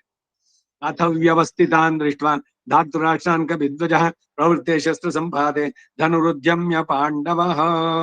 ಯುದ್ಧವನ್ನು ಆರಂಭಿಸುವ ಸಮಯದಲ್ಲಿ ಅರ್ಜುನನು ತನಗೆ ಎದುರಾಗಿ ಯುದ್ಧಕ್ಕೆ ನಿಂತಿದ್ದ ಧೃತರಾಷ್ಟ್ರನ ಪುತ್ರನ ಕಂಡು ತಾನು ತನ್ನ ಬಿಲ್ಲನ್ನು ಸಿದ್ಧವಾಗಿ ಮೇಲಕ್ಕೆ ಎತ್ತು ಹಿಡಿದು ಸಾರಥಿಯಾದ ಕೃಷ್ಣನ ನೋಡಿ, ಅಚ್ಯುತ ಋಷಿಕೇಶಂ ತದಾ ವಾಕ್ಯಂ ಇದಮಾಹ ಮಹೀಪತೆ ಸೇನೆಯೋರುಭಯೋರ್ ಮಧ್ಯೆ ರಥಂ ಸ್ಥಾಪಯಮೇಚ್ಯುತ ಯಾವದೇತಾನ್ ನಿರೀಕ್ಷೇಹಂ ಯೋದ್ಧುಕಾಮಾನ್ ಅವಸ್ಥಿತಾನ್ ಕೈರ್ಮಯಾ ಸಹ ಯೋದ್ಧವ್ಯಂ ಅಸ್ಮಿನ್ ರಣ ಸಮುದ್ಯಮೆ ಯೋತ್ಸ್ಯಮಾನಾನ್ ವೇಕ್ಷ್ಯೇಹಂ ಏತೇತ್ರ ಸಮಾಗತಾಃ ಧಾರ್ತರಾಷ್ಟ್ರಸ್ಯ ದುರ್ಬುಧೇ ಯುದ್ಧೇ ಪ್ರಿಯ ಚಿಕೀರ್ಷವಃ.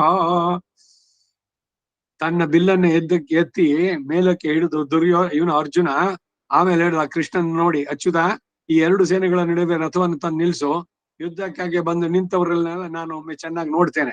ಈ ಯುದ್ಧದಲ್ಲಿ ಯಾರೊಡನೆ ನಾನು ಯುದ್ಧ ಮಾಡಬೇಕು, ಯಾರು ಯುದ್ಧದಲ್ಲಿ ದುರ್ಮಾರ್ಗನಾದ ದುರ್ಯೋಧನಿಗೆ ಪ್ರಿಯವನ್ನು ಉಂಟು ಮಾಡಬೇಕು ಅಂತ ಯುದ್ಧೋತ್ಸಾಹದಿಂದ ಬಂದಿದ್ದಾರೆ, ಅವರೆಲ್ಲರನ್ನ ನಾನು ಒಮ್ಮೆ ಚೆನ್ನಾಗಿ ನೋಡ್ತೀನಿ ಇಂದ.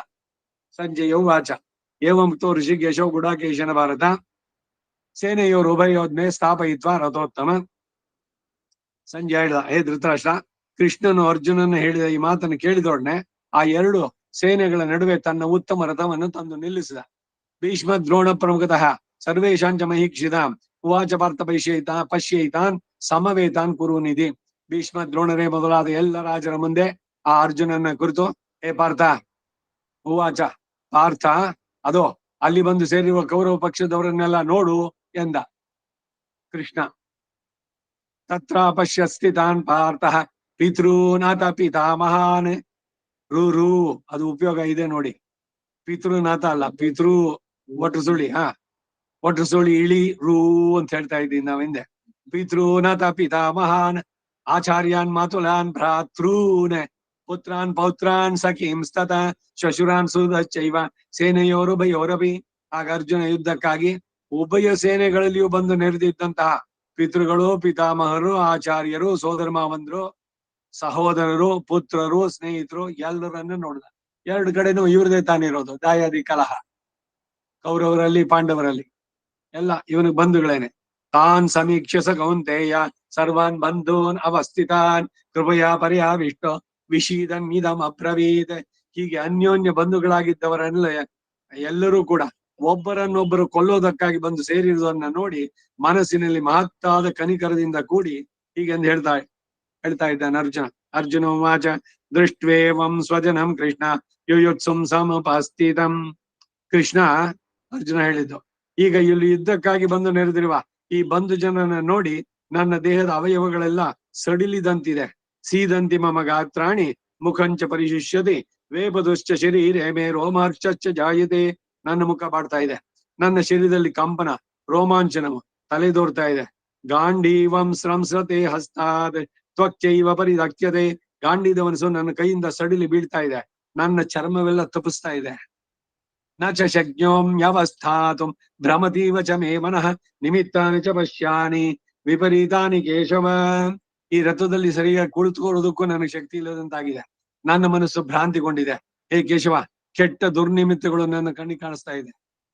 ಎಮೋಷನಲ್ ಆದಾಗ ಏನೇನಾಗುತ್ತೆ, ಕೈ ಕಾಲೆಲ್ಲ ನಡುಗುತ್ತೆ, ಬುದ್ಧಿ ಓಡೋದಿಲ್ಲ.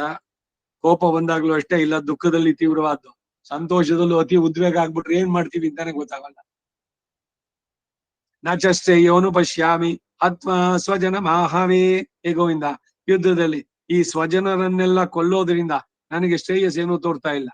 ಎಲ್ರಿಗೂ ಬರೀ ನನ್ನ ಬಂಧುಗಳೇ ಕಾಣಿಸ್ತಾ ಇದ್ದಾರೆ. ಚಿಕ್ಕಪ್ಪ, ದೊಡ್ಡಪ್ಪ, ಸೋದರ ಮಾವ, ಅಣ್ಣ, ತಮ್ಮ, ಮಿತ್ರ, ಏನೇನ್ ಬಂಧುಗಳು ಸಂಬಂಧ ಹೇಳ್ತಿರೋ ಅಷ್ಟು ಜನರು ಅಲ್ಲಿದ್ದಾರೆ. All relations. ನಕಾಂಕ್ಷೆ ವಿಜಯಂ ಕೃಷ್ಣ ನ ಚ ರಾಜ್ಯಂ ಸುಖಾನಿ ಚ ಕಿಂ ನೋ ರಾಜ್ಯೇನ ಗೋವಿಂದ ಕಿಂ ಭೋಗೈರ್ಜೀವಿತೇನವ. ನನಗೆ ಇದರಿಂದಾಗುವ ಜಯ ಬೇಕಾಗಿಲ್ಲ. ನನಗೆ ರಾಜ್ಯನೂ ಬೇಡ, ಸುಖಾನೂ ಬೇಡ. ಇನ್ನು ನನಗೆ ರಾಜ್ಯದಿಂದಾಗ್ಲಿ ಭೋಗದಿಂದಾಗ್ಲಿ ಕೊನೆಗೆ ಈ ಬದುಕಿನಿಂದಾಗ್ಲಿ ಆಗ್ಬೇಕಾದ್ರೆ ಇದನ್ನು ಪ್ರಾಣ ಕಳ್ಕೊ ಹೋಗಿ. ಎಮೋಷನಲ್ ಆಗಿ ಇವನು ಕ್ಷತ್ರಿಯ ಧರ್ಮ ಏನು ಅದು ಮರ್ತ. ಇನ್ನೊಂದೇನು ಅಂದ್ರೆ ಇಲ್ಲಿ ಓವರ್ ಕಾನ್ಫಿಡೆನ್ಸ್. ಇವ್ರನ್ನೆಲ್ಲಾನು ನಾನ್ ಕೊಲ್ತಾ ಇದ್ದೀನಿ. ನಾನ್ ಕೊಂದ ಮೇಲೆ ಯಾರ ಹತ್ರ ಹೋಗಿ ನಾನು ಇಷ್ಟೆಲ್ಲ ಜಯ ಸಾಧಿಸಿದೆ, ಇವತ್ತು ಹೇಗ್ ಯುದ್ಧ ಮಾಡಿದೆ ಗೊತ್ತಾ ಅಂತ ಯಾರ ಹತ್ರ ಹೇಳ್ಬೇಕು? ಯಾರು ಇಲ್ಲ. ಅಲ್ಲಿ ಬಂಧುಗಳೆಲ್ಲ ಅಲ್ಲೇ ಇದ್ದಾರೆ. ಇವೆಲ್ಲ ಸೇರ್ಕೊಂಡು ಅವ್ನಿಗೆ ಅಷ್ಟೊಂದು ದುಃಖದ ಉದ್ವೇಗ.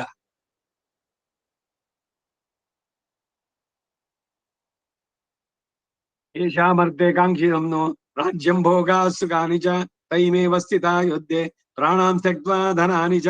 ನಾವು ರಾಜ್ಯವನ್ನ, ಭೋಗಗಳನ್ನ, ಸುಖವನ್ನ ಯಾರಿಗಾಗಿಯೇ ಕೋರಬೇಕಾಗಿತ್ತೋ ಅವರೆಲ್ಲರೂ ಈಗ ತಮ್ಮ ಪ್ರಾಣಗಳನ್ನ, ಧನಗಳನ್ನ ಲಕ್ಷಿಸದೆ ಯುದ್ಧಕ್ಕಾಗಿ ಬಂದು ನಿಂತಿದ್ದಾರೆ. ಏತಾನ್ ನಹಂತು ಇಚ್ಛಾಮಿ ಜ್ಞಾತೋಪಿ ಮಧುಸೂದನ. ಹೇ ಮಧುಸೂದನ, ಇವರು ನನ್ನನ್ನು ಕೊಲ್ಲುವ ಹಾಗಿದ್ರು ಕೂಡ ನಾನು ಇವರನ್ನು ಕೊಲ್ಲಲು ಇಷ್ಟಪಡಲಾರೆ. ಅಪಿ ತ್ರೈಲೋಕ್ಯ ರಾಜ್ಯಸ್ಯ ಹೇತೋಹೋ ಕಿನ್ನು ಮಹಿ ಕೃತೆ. ಇದರಿಂದ ನನಗೆ ತ್ರೈಲೋಕಾಧಿಪತ್ಯ ಬರುವ ಹಾಗಿದ್ರೂ ಕೂಡ ಅದು ಬೇಡ. ಇನ್ನು ಈ ಸ್ವಲ್ಪ ಭೂಮಿಗಾಗಿ ಈ ಘೋರ ಕೃತ್ಯವನ್ನ ಯಾಕೆ ಮಾಡ್ಬೇಕು ನಾನು? ಬಂಧುಗಳನ್ನ ಹತ್ಯೆಯನ್ನ ಮಾಡೋದ್ರಿಂದ ಮೂಲೋಕದ ಅಧಿಪತಿ, ತ್ರೈಲೋಕ್ಯಾಧಿಪತಿ ಸಿಗುತ್ತೆ ಅಂತಂದ್ರೂ ಕೂಡ ಬೇಡ. ಹಾಗಿದ್ದಾಗ ಬರೀ ಈ ಹಸ್ತಿನಾವತಿ ಸಿಂಹಾಸನ ಯಾಕೆ ಬೇಕು? ಧೃತರಾಷ್ಟ್ರನ್ಗೆ ಎಷ್ಟು ಸಂತೋಷ ಆಗುತ್ತೆ ಅಂದ್ರೆ, ಹೌದಾ ಹಾಗಾದ್ರೆ ಬಿಟ್ಬಿಟ್ಟ ಇವನ್ ಅರ್ಜುನ ಒಬ್ಬ ಹೋಗ್ಬಿಟ್ರೆ ಇನ್ನೆಲ್ಲ ನೋಡ್ಕೊಳ್ತಾನೆ, ಪರವಾಗಿಲ್ಲ, ಇವನ್ ಒಬ್ಬ ಹೋಗ್ಬಿಟ್ರೆ ಸಾಕು ಅಂತ. ಆಚಾರ್ಯ ಪಿತರ ಪುತ್ರ ತಥೈವ ಚ ಪಿತಾಮಹಾಃ ಮಾತುಲಾ ಶ್ವಶುರಃ ಪೌತ್ರಾಃ ಸ್ಯಾಲಾ ಸಂಬಂಧಿನಸ್ತಥಾ. ಆಚಾರ್ಯರು, ಪಿತೃಗಳು, ಪುತ್ರರು, ಪಿತಾಮಹರು, ಸೋದರ ಮಾವಂದ್ರು, ಹೆಣ್ಣು ಕೊಟ್ಟ ಮಾವಂದ್ರು, ಮಾತುಲಾಹ ಸೋದರ ಮಾವ, ಶ್ವಶುರಾಹ ಅಂದ್ರೆ ಹೆಣ್ಣು ಕೊಟ್ಟ ಮಾವ. ಈ ಕಡೆಗೂ ಆಗ್ಬೋದು, ಆ ಕಡೆಗೂ ಆಗ್ಬೋದು. ಪುರುಷನಿಗೆ ಅತ್ತೆ ಮಾವ, ಹೆಣ್ಣಿಗೆ ಅತ್ತೆ ಮಾವ, ಎರಡು ಕಡೆನಲ್ಲೂ ಪದ ಅದೇ, ಶ್ವಶುರಾಹ, ಶ್ವಶ್ರು. ಹಿಂದಿಲ್ ಮಾತ್ರ ಬೇರೆ ಇದೆ. ಈಗ ಪಿತಾಮಹ ಪಿತಾಮಹ ಮಾತ ಅಲ್ಲ, ಈ ತಾತನಿಗೆ ಹೇಳ್ಬೇಕಂದ್ರೆ ಅಲ್ಲಿ ವ್ಯತ್ಯಾಸ. ದಾದಾ, ದಾದೆ, ನಾನಾ, ನಾನಿ ಹಿಂದಿನಲ್ಲಿ ಮಾತ್ರ ಇರೋದು. ಸಂಸ್ಕೃತದಲ್ಲಿ ತಗೊಂಡ್ರೆ ತಾತ ಅಷ್ಟೇ, ಪಿತಾಮಹ, ಪಿತಾಮಹಿ. ಇದೆಯಲ್ಲ ಮಾತಾಮಹ, ಮಾತಾಮಹಿ ಅಲ್ಲಿ. ಆದ್ರೆ ಶ್ವಶುರ ಹೆಣ್ಣು ಕಟ್ಟು ಮಾವ, ಶ್ವಶುರಾಹ ಪೌತ್ರಾಹ ಸ್ಯಾಲಾಹ ಸಂಬಂಧಿನಸ್ತದ. ಹೆಣ್ಣು ಕೊಟ್ಟ ಮಾವಂದ್ರು, ಮೈದುನ, ಇವರೆಲ್ಲರೂ ಇಲ್ಲಿ ಯುದ್ಧಕ್ಕಾಗಿ ಬಂದಿದ್ದಾರೆ. ನಿಹತ್ಯ ಧಾತೃ ರಾಷ್ಟ್ರಾನ್ನ ಕಾ ಪ್ರೀತಿ ಸ್ಯಾತ್ ಜನಾರ್ದನ. ಹೇ ಜನಾರ್ದನ, ಧೃತರಾಷ್ಟ್ರನ ಮಕ್ಕಳನ್ನು ಕೊಲ್ಲೋದ್ರಿಂದ ನಮ್ಗೆ ಸಂತೋಷ ಏನಿದೆ? ಎಲ್ಲ ಮರ್ತೋಯ್ತು. ದ್ರೌಪದಿಗಾಗಿದ್ದ ಅವಮಾನ, ಇವನಿಗೆ ಮಾಡಿದ್ದು ಎಲ್ಲದನ್ನೂ. ಪಾಪಮೇವಾಶ್ರಯೇದಸ್ಮಾನ್ ಹತ್ವ ಇದಾನಾಥ ತಾಯಿನಃ. ಇವರು ನಮ್ಮನ್ನು ಕೊಲ್ಲೋದಕ್ಕಾಗಿ ಬಂದಿದ್ರು, ಇವರನ್ನು ಕೊಲ್ಲೋದ್ರಿಂದ ನಮಗೆ ಪಾಪವೇ. ತಸ್ಮಾನ್ ನಾರ್ಹಾ ವಯಂ ಹಂತುಂ ಧಾತೃರಾಷ್ಟ್ರಾನ್ ಸ ಬಾಂಧವಾನ್ ಸ್ವಜನಮ್ಯ ಕಥಂ ಹತ್ವಾ ಸುಖಿನ ಸ್ಯಾಮ ಮಾಧವ. ಹೇ ಮಾಧವ, ಆದ್ರಿಂದ ಈಗ ಬಂಧುಗಳು ಒಡಗೂಡಿದ ಈ ಧೃತರಾಷ್ಟ್ರ ಪುತ್ರರನ್ನ ಕೊಲ್ಲೋದು ನಮಗೆ ಯೋಗ್ಯ ಅಲ್ಲ. ಸ್ವಜನನ್ನು ಕೊಂದು ಹೇಗೆ ತಾನೇ ನಾವು ಸುಖಿಗಳಾಗ್ಬೋದು? ಯದ್ಯಪ್ಯೇತೇನ ಪಶ್ಯಂತಿ ಲೋಭೋಪಹತ ಚೇತಸ ಕುಲಕ್ಷೇಕದಂ ದೋಷಂ ಮಿತ್ರದ್ರೋಹೇ ಚ ಪಾತಕಂ. ಇವರೇನೋ ದುರಾಸೆಯಿಂದ ಬುದ್ಧಿಗೆಟ್ಟು ಕುಲಕ್ಷಯದಿಂದ ಉಂಟಾಗುವ ದೋಷವನ್ನ, ಮಿತ್ರದ್ರೋಹದಿಂದ ಆಗುವ ಪಾತಕವನ್ನ ತಿಳಿಯದೆ ಬಂದವರು. ಇದಕ್ಕೆ ಪಾರಾಯಣದ ಬಚ್ಕೊಂಡು ಹಚ್ಚೆ ಎಲ್ಲ ಓಂಕಾರತೆ ತೊಣೆಲ್ಲೇ ಶುಲ್ಲ ಎಪ್ಪಡಿ ಇದೆ. ಓಂಕಾರದ ಹಿರಿಮೆ ಎಲ್ಲ ಬಹಳಷ್ಟು ಇಲ್ದೆ ನಾವು ವೇದದಲ್ಲಿ ಹೇಳ್ಬೇಕಾದ್ರೆ ಹೇಳಿಲ್ವೇ? ಯಾವುದೇ ಸ್ವಾಹ ಇದನ್ನ ಕೊಡ್ಬೇಕಾದ್ರೆ. ಈಗ ನಾವು ಗೀತಾ ಜಯಂತಿ ದಿವಸ ಗೀತಾ ಜ್ಞಾನ ಯಜ್ಞ ಮಾಡಿದಾಗ 700 ಶ್ಲೋಕಕ್ಕೂ ಓಂಕಾರ ಜೊತೆಗೇನೆ, ಅದ್ರ ಜೊತೆಗೆ ಆ ಸಂಬಂಧ ತ್ಯಾಗನೂ ಆಗುತ್ತೆ. ಶ್ರೀಕೃಷ್ಣಾಯ ಇದಂ ನಮಃ ಅದನ್ನ ಹೇಳಿ ಅಲ್ಲಿ ಮಾಡೋದು. ಅಥವಾ ಪಾರ್ಥ ಸಾರಥಿ ಗೀತಾ ಜಯಂತಿನಲ್ಲಿ 700 ಶ್ಲೋಕಕ್ಕೂ ಓಂಕಾರದ ಜೊತೆಗೆ ಸ್ವಾಹ ಮತ್ತೆ ಇದಂ ನಮಮ ಹೇಳ್ಬಿಟ್ಟು ಮುಂದಕ್ಕೆ ಹೋಗೋದು ಮುಂದಿನ ಶ್ಲೋಕಕ್ಕೆ. ಇಲ್ಲಿ ಓದ್ತಾ ಇರೋದ್ರಿಂದ ಸೀದಾ ಹೋಗ್ತಾ ಇದ್ದೀನಿ ಅಷ್ಟೇ, ಮುಂದಕ್ಕೆ ಹೋಗೋದು ಯಾವ್ದು. ಹಾ, ಗುಡ್ ಗುಡ್. ನಲ್ದೆ ಪಾರಾಯಣಂಗೆ ನಿಂಗೆ ನಿತ್ಯ ಪಾರಾಯಣ ಉಂಟನ್ನು ವಿಸ್ಕೊಂಡು ಪಂಡಚ್ಚೆ ಚೊಲ್ ಪಂಡ್ಲ. ಹಾ ஆமா பண்ணலாம் நல்லது. ಪಾರಾಯಣದೊಳ್ಳೆ ನಿತ್ಯ ಪಾರಾಯಣದಲ್ಲಿ ಸೇತು ಪಂಡ್ಲ ಹಿಂಗ್ ಓದ್ನೆ ಬೇಗ ಹೋಗೋಣ ಇಲ್ಲ ಇದೆ ಇಲ್ಲೂ ಕೂಡ ಹೇಳಿಸ್ಕೊಂಡೆ ಹೇಳ್ಬಹುದು. ಓಂಕಾರದ ಹಿರಿಮೆ ಓಮಿತಿ ಬ್ರಹ್ಮ ಓಮಿತಿ ಇದಗಂ ಸರ್ವಂ ಓಮಿತ್ಯೆ ತದನುಗತಿ ಸ್ಮವಾಪ್ಯೋ ಶ್ರಾವಯೇತ್ಯ ಶ್ರಾವಯಂತಿ ಓಮಿತಿ ಸಾಮಾನಿ ಗಾಯಂತಿ. ಇವರು ಉದ್ಗಾತ್ರು ಇಂಥ ರತಂತರ ಸಾಮಂ ಅದನ್ನ ಹೇಳು ಅಂತಂದ್ರೆ ಓಂ ಅಂತ ನಾವು ಉತ್ತರ ಮಾಡ್ತೀನಿ ಅನ್ನೋದಕ್ಕೆ ಓಂ ಓಂ ಹೇಳ್ಬಿಟ್ಟು ಆಮೇಲೆ ಶುರು ಮಾಡೋದು. ಜಯದಿ ಹೋಮಗಳಲ್ಲಿ ಚಿತ್ತಂಚ ಸ್ವಾಹ ಸುಮ್ನೆ ಬರೀ ಚಿತ್ತ ಅಲ್ಲ, ಓಂ ಚಿತ್ತಂಚ ಸ್ವಾಹ ಓಂ ಚಿತ್ತ ಇದನ್ನ ನಮ ಓಂ ಚಿತ್ತಿಶ್ಚ ಸ್ವಾಹ ಓಂ ಅಲ್ಲಿ ಚಿತ್ಯ ಇದಂ ನಮಮ. ಓಂ ಸ್ವಾಹ ಹೇಳ್ಬೇಕಾದ್ರೆ ಓಂಕಾರ ಜೊತೆಗೆ ಆಹುತಿಗಳನ್ನ ನೀಡ್ಬೇಕಾರೆ ಇದೇ ಅರ್ಧ. ಹಿಂದೆ ಅಗ್ನಿ ಕಾರ್ಯೋತ್ಲೆಲ್ಲ ಹಿಂದೆ ತಿರುಪತಿ ಇದೆ ಕಲ್ಯಾಣೋತ್ಸವಂಗೆ ಮಧ್ಯಾಹ್ನ ಪಂಡಾಳೆ ಅವಳಿಗೆ 1 ಮಣಿ ಕಾಲ ಕೊಡ್ತಿಕ್ಕ ಟೈಮ್ ಅದ್ನುಳ್ಳ ಎಲ್ಲಾ ತಿಪ್ಪಣ್ಣವ ಚಿತಂಚ ಸ್ವಾ ಜಗದೀಶ ಒನ್ನೊತ್ಗೂ ನಿನ್ನ ಇದಲ್ಲೇ ಸಂಬಂಧ ತ್ಯಾಗ ಇಲ್ಲ, ಅದು ಸ್ವೀಕಾರ ಆಗೋದೇ ಇಲ್ಲ ಆಸ್ ಪರ್ ದಿ ಸ್ಕ್ರಿಪ್ಚರ್ಸ್. ಅದು ಆ TTD ಯಾರಿದಾರ ಮೆಂಬರ್ಸ್ ಇವ್ರಿಗೆ ಅವ್ರ ತಲೆ ಇಲ್ಲ. ಇವ್ರಿಗೆ ಗೊತ್ತಾ ಅಗ್ನಿಕಾರಿ ಇದೇನೇನು ಅಂತ? ಯಾರೇ ಇವತ್ತು ಸೊನ್ನ ಕೇಳ್ಕಣ್ಮೇವಾ ಯಾರು ಶಾಸಕರು ಅದಕ್ಕಿರುವಂತವ್ರು ಅವ್ರಿಗೆ ಸ್ವಂತ ಬುದ್ಧಿ ಇಲ್ಲ, ಹೇಳೋದನ್ನ ಕೇಳೋಲ್ಲ. ಇಲ್ಲ ಇಲ್ಲ ಇಷ್ಟಕ್ಕೇನೆ ಅದು ಆ ಟೈಮ್ನಲ್ಲಿ ಮುಗಿಸ್ಬಿಡ್ಬೇಕು ನೀವು. ಹಾ ಟೈಮ್ ಸ್ಲಾಟು ಅದಕ್ಕೆ ಬಡ ಬಡ ಬಡ ಅಂತ சொல்றாவா.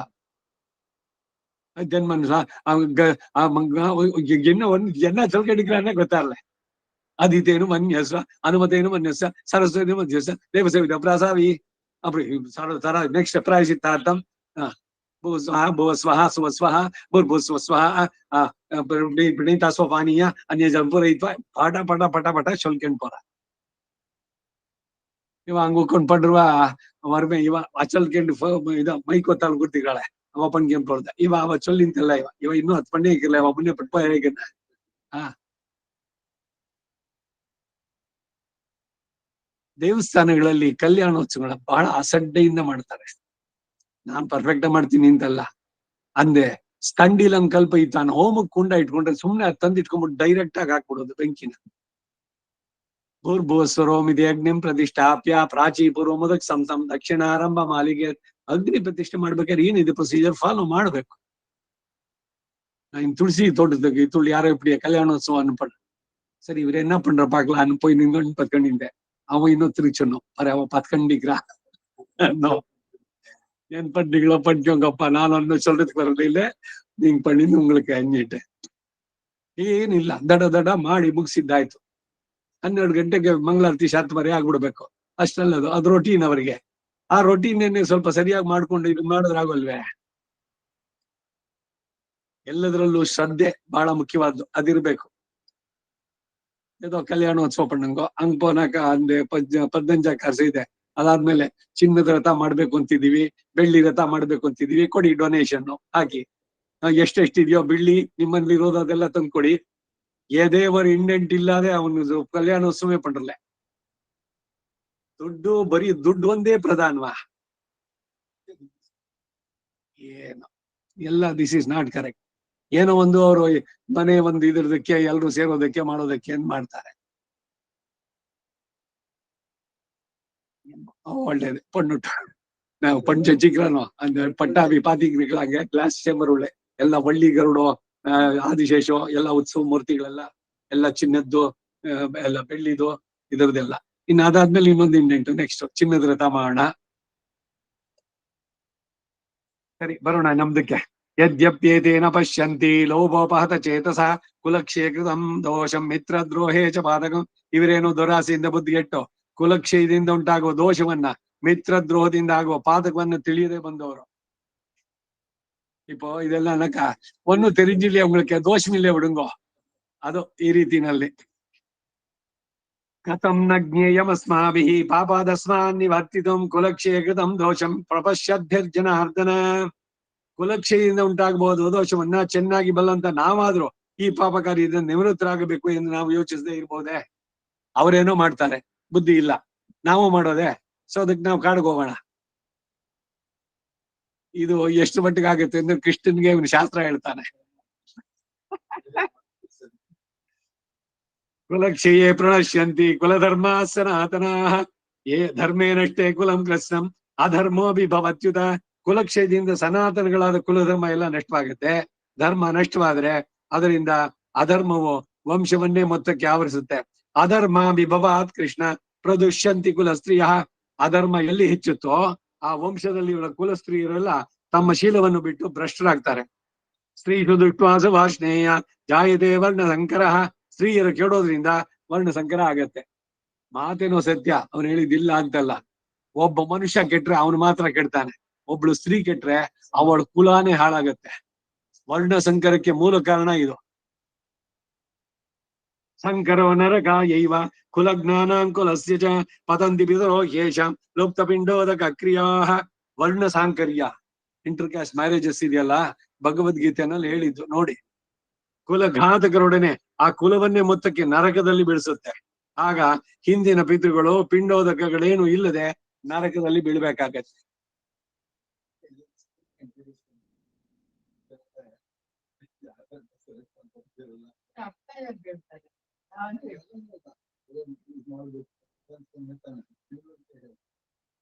ದೋಷೈರೇತೈ ಕುಲಜ್ಞಾನಾಂ ವರ್ಣಸಂಕರ ಕಾರಕೈಃ ಉತ್ಸಾದ್ಯಂತೆ ಜಾತಿ ಧರ್ಮಾಃ ಕುಲಧರ್ಮಾಶ್ಚ ಶಾಶ್ವತಃ. ವರ್ಣ ಸಾಂಕರ್ಯಕ್ಕೆ ಕಾರಣವಾದಂತಹ ಕುಲಘಾತಕರ ಈ ದೋಷಗಳಿಂದ ಬಹುಕಾಲದಿಂದ ಅನುಸರಿಸಿ ಬಂದಂತಹ ಕುಲಧರ್ಮಗಳು, ಜಾತಿ ಧರ್ಮಗಳು ಎಲ್ಲ ಕೆಟ್ಟ ಹೋಗುತ್ತೆ, ಎಲ್ಲ ಹಾಳಾಗುತ್ತೆ. ಇದಕ್ಕೊಂದು ಕುತರ್ಕ ವಿತಂಡವಾದ ಮಾಡ್ಬೋದು. ಏನು ಇವಾಗ ಇಂಟರ್ ಕ್ಯಾಸ್ಟ್ ಮಾಡ್ಕೊಂಡ್ರು ಕೂಡ ತುಂಬಾ ಶ್ರದ್ಧೆಯಿಂದ ಅವನು ಪುರೋಹಿತರನ್ನು ಕರೆಸಿ ಅವ್ರಿಗೆ ಜಾಸ್ತಿ ಸಂಭಾವನೆ ಕೊಟ್ಟು ಶ್ರಾದ್ದವನ್ನು ನಡೆಸ್ಬಿಡ್ತಾನೆ. ಪಿಂಡ ಲುಪ್ತ ಪಿಂಡೋದಕ ಕ್ರಿಯೆ ಯಾಕೆ ಆಗ್ಬೇಕು? ಮಾಡೋದ್ರಲ್ಲ ಇವ್ರು ಅಂದ್ರೆ, ಇವ್ರು ಕೊಟ್ಟಿದ್ ಪಿಂಡ ಅವ್ರು ಸ್ವೀಕಾರ ಮಾಡೋಲ್ಲ. ಇವನು ನಿನಗೆ ಯೋಗ್ಯತೆ ಇಲ್ಲ ಅಂತಾನೆ. ಇಂದ್ರ ಇನ್ನೊಂದ್ಸಲಿ ಇದ್ರಲ್ಲಿ ಇವಾಗ್ಲೂ ವೇದದಲ್ಲಿ ಹೇಳಿದೆ ನಾನು, ನಿನಗೆ ಯೋಗ್ಯತೆ ಇಲ್ಲ ನಾನು ಕರೆಯೋದಕ್ಕೆ ಅಂತ ಅಂದ್ಬಿಟ್ಟು ಹೇಳ್ದ ಅಂತ. ಉತ್ತರ ಹೀಗೆ, ದೇವತೆಗಳನ್ನು ಕರೆಯೋದಕ್ಕೆ ನಿನಗೇನಿದೆ ಯೋಗ್ಯತೆ? ಇದು ಉತ್ಸನ್ನ ಕುಲಧರ್ಮಾಣ ಮನುಷ್ಯಾಣಾಂ ಜನಾರ್ದನ ನರಕೆ ನೀತಂ ವಾಸೋ ಭವದೀತ್ಯನು ಸುಷಮ. ಹೇ ಜನಾರ್ದನ, ಕುಲಧರ್ಮವನ್ನು ಬಿಟ್ಟು ಹೋದ ಮನುಷ್ಯರಿಗೆ ನರಕದಲ್ಲಿಯೇ ನಿತ್ಯವಾಸ ಅಂತಾನು ಕೇಳಿದ್ದೇನೆ. ಅಹೋಬತ ಮಹತ್ ಪಾಪಂ ಕರ್ತುಂ ವ್ಯವಸಿತ ವಯಂ ಯದ್ರಾಜ್ಯ ಸುಖಲೋಭೇನ ಹಂದುಂ ಸ್ವಜನ ಮತ್ಯತಾಹ. ಆದ್ದರಿಂದ ಹೇ ಜನಾರ್ದನ, ರಾಜ್ಯ ಸುಖದಲ್ಲಿ ಆಸೆಯಿಂದ ಸ್ವಜನರನ್ನು ಕೊಲ್ಲೋದಕ್ಕಾಗಿ ಇಲ್ಲಿಗೆ ಬಂದ ನಾವು ಎಂತಹ ಮಹಾ ಪಾಪವನ್ನು ನಡೆಸೋದಕ್ಕೆ ಪ್ರಯತ್ನಿಸ್ತಾ ಇದ್ದೇವೆ. ಅಯ್ಯೋ, ಬಹಳ ಕಷ್ಟ. ಕೃಷ್ಣ ಯಾರು ಅನ್ನೋದನ್ನ ಮೊದ್ಲು ಇವನೇ ಹೇಳದ ಧರ್ಮರಾಜನಿಗೆ. ಅವನ್ ಎಲ್ಲಿದ್ದ ಮೇಲೆ ಜಯ ಅಂತ ಆ ಇವಳು ಬಂದು ಹೇಳಿದ್ದಾಯ್ತು, ದುರ್ಗೆ. ನೋಡಿ, ಇಷ್ಟೆಲ್ಲ ಇದ್ದು ಕೂಡ ಇವನಿಗೆ ಯಾಕೆ ಈ ಮೋಹ ಬಂತು? ಮನುಷ್ಯ ಶರೀರಗಳನ್ನು ಪಡೆದಾಗ ಎಲ್ಲ ಟೈಮ್ದಲ್ಲೂ ಸಾತ್ವಿಕರಾಗಿ ಇರ್ತಾರೆ ಅಂತಿಲ್ಲ. ವಿನಾಶಕಾಲೆ ವಿಪರೀತ ಬುದ್ಧಿ ಅನ್ನೋ ಕಾದೆ ಅದಕ್ಕೆ ಬಂದಿರೋದು ಆ ರೀತಿನಲ್ಲಿ.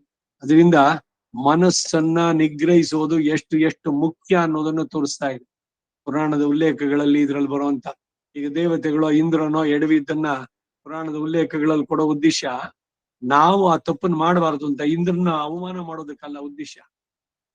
ದೇವಗಣಕ್ಕೆ ಅಧಿಪತಿ ಅವನು. ಇಂದ್ರಂ ಇಂದ್ರಿಯಂ ದದಾತು ಯಥ ಇಂದ್ರ ಭಯಾಮ್. ಇಂದ್ರನ ಕುರಿತು ಸ್ತೋತ್ರಗಳು ಇದೆ ಮಾಡುವಂತಹದ್ದು. ಆದ್ರೆ ಅವ್ರು ಮಾಡಿದ ತಪ್ಪು ನಮ್ಮಿಂದ ಆಗದೆ ಇರ್ಲಿ ಅನ್ನೋದನ್ನ ಬಯಸ್ಬೇಕು. ಹಾಗೆ ಲೋಕದಲ್ಲಿ ಈಗ ಯಾರೋ ಏನೋ ತಪ್ಪು ಮಾಡಿದ್ದಾರೆ ನೋಡಿದ್ರಿ, ತಪ್ಪು ಅವ್ರು ಮಾಡಿದ್ರು ಅಂತ ಆಡೋಕ್ಕಿಂತ ದೇವರೇ ನನ್ನಿಂದ ಆ ತಪ್ಪು ಮಾಡಿಸ್ಬೇಡ ಅಂತ ಕೇಳ್ಕೊಂಡ್ರೆ ಇದು ವಿವೇಕ, ಇದು ಅನುಭಾವಿ ಇವರುಗಳಿಂದ ತಗೊಳ್ಳುವಂತ ವಿವೇಕಿಗಳಾದ್ರು ಅಂತ ಮಾಡೋದು. ಈಗ ಒಬ್ರು ಪ್ಲಗ್ ಅಲ್ಲಿ ಕೈ ಇಟ್ಟು ಶಾಕ್ ಹೊಡ್ಸ್ಕೊಂಡಿದ್ದಾರೆ, ಹೇಳ್ತಾರೆ ಕೈನಲ್ಲಿ ಇಟ್ಟರೆ ಶಾಕ್ ಹೊಡಿಯುತ್ತೆ ಅಂತ. ಅವ್ರ ಅನುಭವ ನಮ್ದಾಗಿಸ್ಕೋಬೇಕು. ಇಲ್ಲ ಇಲ್ಲ ನನಗಾಗಿಲ್ಲ ಅನುಭವ, ನಾ ಮಾಡ್ತೀನಿ ಅಂದ್ರೆ ಮಾಡು, ಅನುಭವಿಸು. ಆದ್ರೆ ವಿವೇಕಿ ಆದ್ರೆ ಇನ್ನೊಬ್ಬರ ಅನುಭವವನ್ನ ತನ್ನದಾಗಿಸಿಕೋ. ಯಾಕೆಂದ್ರೆ ಅವರು ಮಾಡಿದ್ದನ್ನು ಹೇಳ್ತಾ ಇದ್ದಾರೆ. ಆಳ್ವಾರಗಳ ಅನುಭವ ಇದು. ನಾನು ಕಂಡೆ, ತಿರು ಕಂಡೇನ್, ಪೊನ್ಮೇನಿ ಕಂಡೇನ್ ಅಂದ್ರೆ ಅವ್ರು ಕಂಡಿದ್ದಾರೆ. ಅದ್ರ ಬಗ್ಗೆ ಸಂದೇಹ ಬೇಡ.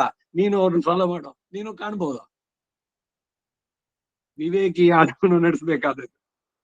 ಯದಿ ಮಾಂ ಅಪ್ರತೀಕಾರಂ ಅಶಸ್ತ್ರಂ ಶಸ್ತ್ರಪಾಣಯ ಧಾತೃರಾಷ್ಟ್ರಾರಣೆ ಹನ್ಯು ತನ್ಮೇ ಕ್ಷೇಮತರಂ ಭವೇತೆ. ಈಗ ನಾನು ಈ ಕೌರವರ ಮೇಲೆ ಕೈ ಮಾಡಲಾರದೆ ಶಸ್ತ್ರವನ್ನು ಪರಿತ್ಯಾಗ ಮಾಡಿ ಸುಮ್ಮನಾದ ಮೇಲೆಯೂ ಈ ಧೃತರಾಷ್ಟ್ರ ಪುತ್ರರು ಶಸ್ತ್ರ ಪಾಣಿಗಳಾಗಿ ಬಂದು ಯುದ್ಧದಲ್ಲಿ ನನ್ನ ಕೊಂದರೂ ಕೂಡ ಅದೇ ನನಗೆ ಎಷ್ಟೋ ಕ್ಷೇಮಕರ ಅಂತ ನಾನು ಭಾವಿಸ್ತೇನೆ. ಉದ್ವೇಗಗಳ ಉಂಟಾದ್ರೆ ಬುದ್ಧಿ ಹಾಳಾಗತ್ತೆ ಅನ್ನೋದಕ್ಕೆ ಜ್ವಲಂತ ಉದಾಹರಣೆ ಅರ್ಜುನಂದಿಲ್ಲಿ. ಸಂಜಯೋವಾಚ ಏವ ಮುಕ್ತ ಅರ್ಜುನ ಸಂಖ್ಯೆ ರಥೋಪಸ್ಥ ಉಪಾವಿಶತೆ ವಿಸೃಜ್ಯ ಸಶರಂ ಚಾಪಂ ಶೋಕ ಸಂವಿಘ್ನ ಮಾನಸಃ. ಸಂಜಯ ಹೇಳ್ದ. ಹೀಗೆಂದು ಹೇಳಿ ಅರ್ಜುನ ಆ ಯುದ್ಧದಲ್ಲಿ ವಿರಕ್ತಿಯಿಂದ ಧನುರ್ಬಾಣಗಳನ್ನ ಕೆಳಗೆ ಇಟ್ಟು ವ್ಯಸನದಿಂದ ಕುಗ್ಗಿದ ಮನಸ್ಸುಳ್ಳವನಾಗಿ ಆ ರಥದ ಹಲಗೆ ಮೇಲೆ ಸುಮ್ಮನೆ ಕುಳಿತು ಬಿಟ್ಟ. ಇದು ಅರ್ಜುನ ವಿಷಾದ ಯೋಗೋ ನಾಮ ಪ್ರಥಮೋಧ್ಯಾಯ. ಇಲ್ಲಿ 25ನೇ ಅಧ್ಯಾಯ ಮುಗೀತು. ಅಷ್ಟಮೈ ಸಮೇತ ಕೃಷ್ಣಾಯ ಪರಬ್ರಹ್ಮಣೇ ನಮಃ. ಅಥ ದ್ವಿತೀಯೋಧ್ಯಾಯ ಸಾಂಖ್ಯಯೋಗ.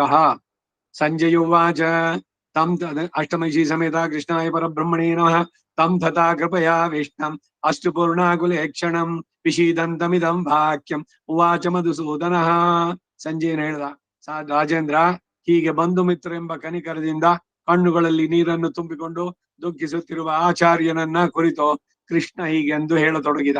ಶ್ರೀ ಭಗವಾನ್ ಉವಾಚ ಕುತಸ್ತ್ವಾ ಕಶ್ಮಲಮಿದಂ ವಿಷಮೇ ಸಮುಪಸ್ಥಿತಂ ಅನಾರ್ಯ ಜುಷ್ಟಮಸ್ವರ್ಗ್ಯಂ ಅಕೀರ್ತಿಕರಂ ಅರ್ಜುನ. ಶ್ರೀಕೃಷ್ಣ ಹೇಳಿದ, ಹೇ ಅರ್ಜುನ, ಅಜ್ಞಾನಿಗಳಿಗೆ ಯೋಗ್ಯವಾಗಿ ಪರಲೋಕದಲ್ಲಿ ಸದ್ಗತಿಯನ್ನ ಕೆಡಿಸಿ ಇಹಲೋಕದಲ್ಲಿ ಅಪಕೀರ್ತಿಯನ್ನ ತರತಕ್ಕಂತಹ ಈ ಮನೋವೈಕಲ್ಯ, ಮನಸ್ಸಿನಲ್ಲಿ ವಿಕಲತೆ ಬರುವಂತಹದ್ದು, ಇಂತಹ ಅಕಾಲದಲ್ಲಿ ಹೇಗೆ ನಿನಗೆ ಉಂಟಾಯ್ತು? ಇವಾಗ ಯಾರಲ್ಲಿ ಇದನ್ನ ಕನಿಕರ ತೋರಿಸ್ಬೇಕು ಅದು ಬೇಕಿಲ್ಲ, ಯಾರಿಗೆ ತೋರಿಸ್ಬೇಕು ಯಾರಿಗೆ ತೋರಿಸ್ಬಾರ್ದು ಅನ್ನೋ ವಿವೇಕ ನೀನ್ ಯಾಕೆ ಕಳ್ಕೊಂಡೆ? ಇವಾಗ ಎಲ್ಲೋಯ್ತು ನಿಂದು? ಅನಾರ್ಯ ಜುಷ್ಟಂ ಅಸ್ವರ್ಗ್ಯಂ ಅಕೀರ್ತಿಕರಂ ಅರ್ಜುನ ಕ್ಲೈಬ್ಯಂ ಸ್ಮಗಮ ಪಾರ್ಥ ನೈತತ್ವಯ್ಯುಪಪದ್ಯತೆ ಕ್ಷುದ್ರಂ ಹೃದಯ ದೌರ್ಬಲ್ಯಂ ತ್ಯಕ್ತೋತ್ತಿಷ್ಠ ಪರಂತಪ. ಹೇ ಪಾರ್ಥ, ಹೀಗೆ ಎದೆಗುಂದಬಾರದು. ನಿನ್ನಂತವನಿಗೆ ಇದು ಯೋಗ್ಯ ಅಲ್ಲ. ಕೇವಲ ಹೀನವಾದ ಈ ನಿನ್ನ ಮನಸ್ಸಿನ ದುರ್ಬಲತೆಯನ್ನ ಬಿಟ್ಟು ಉತ್ಸಾಹದಿಂದ ಯುದ್ಧಕ್ಕೆ ಸನ್ನದ್ಧನಾಗೋ, ಹೇಳು ಅಂದ. ಅರ್ಜುನ ಉವಾಚ ಕಥಂ ಭೀಷ್ಮಮಹಂ ಸಂಖ್ಯೆ ದ್ರೋಣಂಚ ಮಧುಸೂದನ ಇಶು ವಿಪ್ರತಿಯೋತ್ಸ್ಯಾಮಿ ಪೂಜಾರ್ಹಾವರಿಸೂದನ. ಹೇ ಮಧುಸೂದನ, ಪೂಜಾರ್ಹರಾದ ಭೀಷ್ಮನನ್ನ ದ್ರೋಣನನ್ನ ಯುದ್ಧದಲ್ಲಿ ಎದುರಿಸಿ ಹೇಗೆ ತಾನೇ ನಾನು ಬಾಣಗಳಿಂದ ಅವರನ್ನೇ ಹೊಡೆದಾಡ್ಲಿ? ಇದೇ ಅರ್ಜುನ 23ನೇ ಅಧ್ಯಾಯದಲ್ಲಿ ಧರ್ಮರಾಜನ್ಗೆ ಹೇಳ್ದ.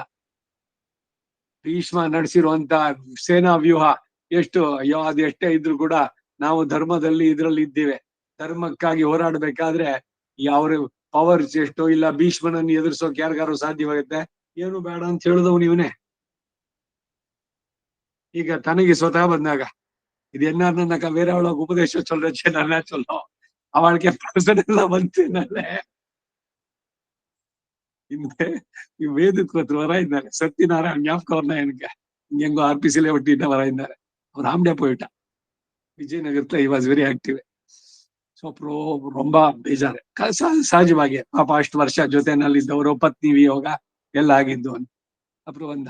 ಅಶ್ವನ್ನ ಇದೆಲ್ಲ ನಾವು ಅನುಭವಿಸ್ಬೇಕಾಗತ್ತೆ. ಯಾರ್ಯಾರ್ದಕ್ಕೆ ಋಣಾನುಬಂಧ ರೂಪೇಣ ಪಶುಪತ್ನಿ ಸುಧಾಲಯ. ಸಮಾಧಾನ ಮಾಡ್ಕೊಳ್ಳಿ, ಧೈರ್ಯ ತಗೊಳ್ಳಿ ಅನ್ನೆ. ಹೇಳೋದು ಸುಲಭ, ನಿಮಗೆ ಅನುಭವಿಸೋದು ಗೊತ್ತಾಗತ್ತೆ ಅನ್ನ. ಹಾಗೆ ಸ್ವತಃ ಬಂದಾಗ ಅಂತ. ಆದ್ರೂ ಕೂಡ ಈ ದುಃಖ ಇವುಗಳನ್ನ ಹಿಂದೆ ಇದ್ರಲ್ಲಿ ಭಗವದ್ಗೀತಾ ಭಾಷ್ಯದಲ್ಲಿ 5ನೇ ಅಧ್ಯಾಯ 6ನೇ ಅಧ್ಯಾಯ ಪ್ರತಿ ಸಜ್ಜೆನಲ್ಲಿ ಹೇಳ್ತಾ ಇದ್ದಾನೆ, ಕಂಟ್ರೋಲ್ ಯುವರ್ ಎಮೋಷನ್ಸ್. ಸುಖ ಬಂದಾಗ ಹಿಗ್ಬೇಡ, ದುಃಖ ಬಂದಾಗ ಕುಗ್ಲು ಬೇಡ. ಎರಡೂ ಕೂಡ ಶರೀರಕ್ಕೆ ಕರ್ಮದಿಂದ ಬಂದಿದ್ದಷ್ಟೇ. It is not pertaining to your self development. ಆತ್ಮದ ಉದ್ಧಾರಕ್ಕೆ ಇದೇನು ರೀತಿಯಲ್ಲೂ ಉಪಯೋಗ ಅಲ್ಲ, ಸುಖವಾಗ್ಲಿ ದುಃಖವಾಗ್ಲಿ. ಸೊ ಅದರಿಂದ ಬಿಟ್ಟು ಬಿಡೋದ್ನ ಅಂತಾನೆ. ಸಾಮಾನ್ಯವಾದ ರೂಢಿಗೆ ಬಹಳ ವಿಚಿತ್ರವಾಗಿ ಕಾಣಿಸುತ್ತೆ ಇದು. ಏನ ಚೊಲ್ಲುದ ಈಸಿ, ಚೊಲ್ಲುಡಾಮ. ಸುಖ ಬಂದಾಗ ಹಿಗ್ಬೇಡ, ದುಃಖ ಬಂದಾಗ ಕೂಗ್ಬೇಡ. ಸರಿ, ದುಃಖದಿಂದ ಇದಾಗೋದು. ಸುಖ ಬಂದ್ರೆ ಸಂತೋಷವನ್ನು ಪಡಬಾರ್ದೆ, ಖಂಡಿತ ಬೇಡ ಅನ್ನೇ ಚೊಲ್ಲೋದಕ್ಕೆ. ಸುಖ ದುಃಖಗಳನ್ನ ನೀನು ಬಿಟ್ರೆ, ಈ ದ್ವಂದ್ವಗಳಿಗೆ ವಿಮೋಚನೆ ಪಡೆದ್ರೆ ಆತ್ಮದ ಬಗ್ಗೆ ಉದ್ಧಾರಕ್ಕೆ ಸಾಧ್ಯವಾಗುತ್ತೆ. Then you can go. ಇಲ್ದಿದ್ರೆ ಸುಖ ನನಗೆ ಚೆನ್ನಾಗಿದೆ, ரொம்ப ನನ್ನ ಇಂತೆ ಊಟ ಮಾಡಿದ್ದು ಬಹಳ ಪುಷ್ಕಳವಾಗಿತ್ತು, ಭೋಕ್ಷ ನನ್ನ ಆಮದು ಶೈನಿಗಳ ಅದರಲ್ಲಿ ಸಂತೋಷ ಇದ್ದಾಗ ದೇಹದಕ್ಕೆ ಅಷ್ಟಕ್ಕೆ ಸೀಮಿತವಾಯಿತು, ಆತ್ಮದ ಉದ್ಧಾರ ಬರಲಿಲ್ಲ ಅಲ್ಲಿ. ಆ ಕಾರಣದಿಂದಲೇನೆ ಈ ದ್ವಂದ್ವಗಳಿಂದ ಅತಿ ನಾವು ಶೀತ ಉಷ್ಣ, ಸುಖ ದುಃಖ, ಲಾಭ ನಷ್ಟ, ಜಯ ಅಪಜಯ, ಮಾನ ಅಪಮಾನ ಎಲ್ಲ ದ್ವಂದ್ವಗಳಿಂದ ಮೀರಿ ಹೋಗ್ಬೇಕು ಮೇಲಕ್ಕೆ. ಇದು ಯಾವ್ದಕ್ಕೂ ಸಂವೇದನೆ. ಡೋಂಟ್ ಶೋ ಯುವರ್ ಎನಿ ಪ್ರತಿಕ್ರಿಯೆ ಫಾರ್ ದಿಸ್. ಸುಖ ಬಂದ್ರು ಅಷ್ಟೇ, ಸರಿ ಸಂತೋಷ ಭಗವಂತನಿಗೆ ಸಮರ್ಪಣೆ. ದುಃಖ ಬಂತ, ಅದು ಅವನ ಸಂಕಲ್ಪ. ಕೂರ ತಾಳ್ವನಿಂದ ಕಲ್ತ್ಕೋಬೇಕು. ಇದೇ ಮಾತನ್ನ ಹೇಳಿದೆ ನಾನಲ್ಲಿ. ಕೂರಂ ಇದಕ್ಕೆ ಅಧಿಪತಿಯಾದವರು, ಆ ಊರಿಗೇನೇನೆ ಎಲ್ಲ ಆದಷ್ಟು ಮಾಡಿದವರು ಎಲ್ಲ ಬಿಟ್ಬಿಟ್ಟು ಭಿಕ್ಷೆಗೆ ಬಂದಾಗ 2 ದಿವಸ ಏನು ಸಿಕ್ಕಿಲ್ಲ, ಒಂದು ಚೂರು ಬರ್ಟಪ್ ಆಗ್ಲಿಲ್ಲ, ನೀರು ಕುಡಿದ್ರು ಕೂತಿದ್ರು ಭಗವಂತನ ಇದನ್ನ ಜಗಲಿ ಮೇಲೆ ಶ್ರೀರಂಗದಲ್ಲಿ. ಆ ಮನೋಸ್ಥಿತಿಯನ್ನ ಪಡಿಬೇಕು. ಇದೆಲ್ಲ ನಮಗೆ ಜೀವನದಲ್ಲಿ ಪಾಠಗಳು ನಾವು ಕಲಿಬೇಕಾದದ್ದು.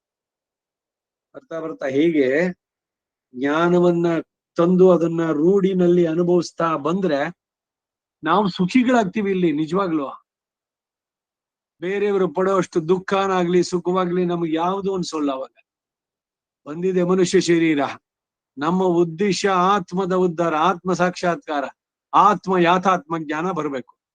ಅದರ ಕಡೆಗೆ ಗಮನ ಬರ್ಬೇಕಾದ್ರೆ ಇದ್ರ ಬಗ್ಗೆ ನೀವು ಬಿಟ್ಬಿಡ್ಬೇಕು ಪೂರ. ಸೊ ಊಟ ಮಾಡಿದ್ವಿ, ತುಂಬಾ ಚೆನ್ನಾಗಿತ್ತು, ಹೇಳ್ಬೇಕಾಗಿಲ್ಲ ಕಾಮೆಂಟ್. ಇಲ್ಲ ಈ ಉಪ್ಪು ಕಡಿಮೆ, ಅದಕ್ಕೆ ಖಾರ ಹೆಚ್ಚಾಯ್ತು, ಅದನ್ನು ಹೇಳ್ಬೇಡಿ. ಇವತ್ತು ಸರಿಯಾಗಿಲ್ಲ, ಅದನ್ನು ಹೇಳ್ಬೇಡಿ. ಏನಿಗಿದ್ದು ಹಾಗೆ ತಿನ್ನಿ. ಸಪ್ಪೆ ಇತ್ತ, ಉಪ್ಪಾಗಿಲ್ಲ, ಹಂಗೆ ತಿನ್ಬೇಕು. ಈ ರೀತಿ ಮಾಡಿದ್ರೆ ನಿಮ್ಮ ಮನಸ್ಸು ಅದರಲ್ಲಿ ತೊಡಗದಂತೆ you are controlling. Learn to control your tongue ಅಂತ ಹೇಳೋದು. ಯಾಕೆ ಅಂದ್ರೆ ಬರೀ ಮಾತು ಒಂದೇ ಆಡೋದಕ್ಕಲ್ಲ, ತಿನ್ನೋದ್ರಲ್ಲೂ ಕೂಡ ಯು ಶುಡ್ ಬಿ ಚೂಸಿ. ಭಗವದ್ ಅರ್ಪಿತವಾದದ್ದು ಹಿತಮಿತವಾಗಿರ್ಬೇಕು. ಏನೋ ತುಂಬಾ ಚೆನ್ನಾಗಿದೆ, ಸರಿ ಏನೋ ಪಕೋಡನ ಮತ್ತೊಂದು ಮಾಡಿದ್ರು ಅಂತ ಒಂದಾದ್ಮೇಲೆ ಇನ್ನೊಂದು, ನನ್ನ ಯಾಕೆ ರುಚಿಯಾಗಿ ಲಿಮಿಟ್ ಇರ್ಬೇಕಲ್ಲೂ ಕೂಡ. ಅದು ತುಂಬಾ ಚೆನ್ನಾಗಿದೆ, ಸರಿ ನಿಮ್ಗೆ ಇಷ್ಟವಾದ್ದೇನೆ, ಏನೋ ಒಂದು ಪಕೋಡ ತಿನ್ಬಾರ್ದು, ಅದ್ರಲ್ಲಿ ಈರುಳ್ಳಿ ಹಾಕ್ತಾರೆ. ಪಲ್ಲವ ಕೋಸು ತಿನ್ಬಾರ್ದು.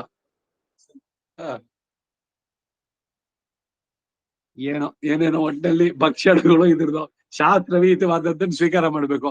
ಅದಲ್ಲದೆ ಇದ್ದೋದು ಎಷ್ಟೇ ಚೆನ್ನಾಗಿರ್ಲಿ, ಗರ್ಗಾಯ್ಕನ್ನ ಎಣ್ಣೆ ಇನ್ನಕ್ಕೂ ಸರಿ ವಾಂಡ. You must be conscious. ಎಲ್ಲ ಆಚರಣೆ ಎನ್ನ ಇಪ್ಪತ್ತೆಲ್ಲ ಹುಟ್ಟುಟಾಗ ಎನ್ನ ಪೆರ್ಮಕೊಂಡು ಹುಟ್ಟಾಳ ಅನ್ನಕ ಇದು ಕರೆಯೋದಕ್ಕೆಲ್ಲ ಪೂರಕವಾಗತ್ತೆ. ಒಂದೊಂದು ಸ್ಟೆಪ್, ಒಂದು ಸ್ಮಾಲ್ ಸ್ಟೆಪ್ ಇಟ್ರೆ ಭಗವಂತ ಮೆಚ್ತಾನೆ, ಅವನನ್ನ ಪಡೆಯೋದಕ್ಕೆ ಕಾರಣವಾಗತ್ತೆ. ಅದರಿಂದ ಇವುಗಳೆಲ್ಲ ಬಿಡಬೇಕು. ಇದೇನೇ ಸುದ್ದಿ ಎಲ್ಲ 5ನೇ ಅಧ್ಯಾಯ 6ನೇ ಅಧ್ಯಾಯ ಎರಡರಲ್ಲೂ ಹೇಳ್ತಾ ಇದ್ದಿದ್ದೇ ಇಷ್ಟು. ಕರ್ಮಯೋಗ ಧ್ಯಾನ ಯೋಗ ಯಾವುಗಳಲ್ಲಿ ಬರ್ಬೇಕಾದ್ರೆ ಎಲ್ಲ ಯು ಬಿ ಅಬೌವ್ ದೀಸ್ ದ್ವಂದ್ವಗಳು ಅಂತಾರೆ. ಎಲ್ಲಿಂದ ಹೊರಟೋಗ್ಬೇಕು. ಸಪ್ಪೆ, ಅದು ರುಚಿ, ಅದು ತುಂಬಾ ಚೆನ್ನಾಗಿತ್ತು, ಇದು ಚೆನ್ನಾಗಿಲ್ಲ, ಯಾವುದು ಬರಬಾರ್ದು. ನಾಲಿಗೆ ರುಚಿ ಬಗ್ಗೆ ನೋ ಕಾಮೆಂಟ್ಸ್. ಅದು ಭಗವತ್ ಪ್ರಸಾದ ಅಷ್ಟೇ. ಅವ್ರಿಗೆ ಬೇರೆಯವರು ಅಯ್ಯೋ ವಾಯ್ಕೆ ಪೋಡೋದ್ ಕಾರ್ದಿಲ್ಲ, ಏನಿಲ್ಲ, ನೀವ್ ಆರಾಮಾಗಿ ತಿನ್ಬೋದು. ಯಾವ್ದ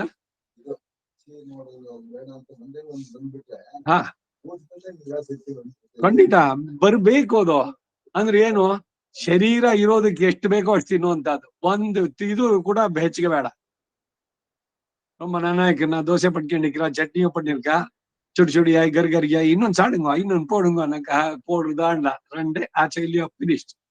ಅದು ಎಷ್ಟೇ ಚೆನ್ನಾಗಿದ್ರು ಕೂಡ ಹಾಗೆ ಸ್ವೀಟ್ ಆಗ್ಲಿ ಖಾರ ಆಗ್ಲಿ ನಿಮ್ಗೆ ಯಾವುದೇ ಇಷ್ಟವಾಗ್ಲಿ ಚೆನ್ನಾಗಿದೆ ಅಂತ ಹೆಚ್ಚಿಗೆ ತಿನ್ಬೇಡಿ, ವಿಷವಾಗತ್ತೆ ಅದು. ಬರೀ ಶರೀರಕ್ಕೆ ಅಷ್ಟೇ ಅಲ್ಲ, ನಮ್ಮ ಅಧ್ಯಾತ್ಮ ಸಾಧನೆಗೆ ಸತ್ವ ಗುಣ ಹಾಳಾಗುತ್ತೆ ಅದರಿಂದ ಹೆಚ್ಚಿಗೆ. ಅದನ್ನ ಅತ್ಯಾಶನಾದ ದೀಪಾನಾಥ್ ಹೆಚ್ಚ ಉಗ್ರ ಪ್ರತಿಗ್ರಹ ಆತೆ ಅಗಮರ್ಷಣ ಸೂಕ್ತ. ಅತಿಯಾಗಿ ಏನಾದ್ರು ಕುಡಿದಿದ್ರೆ ತಿಂದಿದ್ರೆ ಕೂಡದು ಇವೆಲ್ಲ. ಆಮ ಮುಂದಕ್ಕೆ ಹೋಗೋಣ. ಕುತಸ್ವಾಕಶ್ಮಲಮಿದಂ ಕ್ಲೈಬ್ಯಮ್ಮ ಸಮಗವ ಪಾರ್ಥ ಎದೆಗೊಂದಬಾರದು ಅಂದ. ಅರ್ಜುನ ವಾಚ ಕಥಂ ಭೀಷ್ಮಮಹಂ ಸಂಖ್ಯೆ ದ್ರೋಣಂಚ ಮಧುಸೂದನ ಇಶುಭಿ ಪ್ರತಿಯೋತ್ಸ್ಯಾಮಿ ಪೂಜಾರ್ಘ ಮರಿಸೂದನ. ಮಧುಸೂದನ, ಪೂಜಾರ್ಹರಾದ ಭೀಷ್ಮನನ್ನ ದ್ರೋಣನನ್ನ ಯುದ್ಧದಲ್ಲಿ ಎದುರಿಸಿ ಹೇಗೆ ತಾನೇ ನಾನು ಬಾಣಗಳಿಂದ ಅವರೊಡನೆ ಹೊಡೆದಾಡ್ಲಿ? ಗುರೂನ ಹತ್ವಾ ಹಿ ಮಹಾನುಭಾವಾನೆ ಶ್ರೇಯೋ ಭೋಕ್ತುಂ ಭೈಕ್ಷಮಪೀಹ ಲೋಕೆ ಹತ್ವಾರ್ಥ ಕಾಮಾಂಸ್ತು ಗುರೂನಿ ಹೈವ ಭುಂಜೀಯ ಭೋಗಾನ್ ರುಧಿರ ಪ್ರದಿಗ್ಧಾನೆ. ಮಹಾತ್ಮರಾದ ಗುರುಗಳನ್ನ ಕೊಂದು ರಾಜ್ಯಾಧಿಪತ್ಯವನ್ನು ಅನುಭವಿಸೋದಕ್ಕಿಂತಲೂ ಭಿಕ್ಷಾನ್ನದಿಂದ ಜೀವಿಸೋದಾದ್ರೂ ಮೇಲು. ಭೈಕ್ಷ್ಯಂ ಅಪೀಹ ಲೋಕೆ. ಅರ್ಥ ಆಶೆಯುಳ್ಳ ಅವರನ್ನು ಕೊಂದರೋ ಆ ಅವರ ರಕ್ತದಿಂದ ತೊಯ್ದ ಭೋಗಗಳನ್ನೇ ನಾನು ಇಲ್ಲಿ ಅನುಭವಿಸಿದಂತಾಗುತ್ತೆ ಆಹಾರದಲ್ಲಿ. ಅವರ ರಕ್ತದಿಂದ ತೊಯ್ದ ಭಾಗಗಳು ಅದನ್ನೇ ಇಲ್ಲಿ ಅನುಭವಿಸಿದಂತಾಗತ್ತೆ. ನ ಚೈತದ್ವಿದ್ಮಃ ಕತರನ್ನೋ ಗರಿಯೋ ಯದ್ವಾ ಜಯೇಮ ಯದಿವಾನೋ ಜಯೇಯು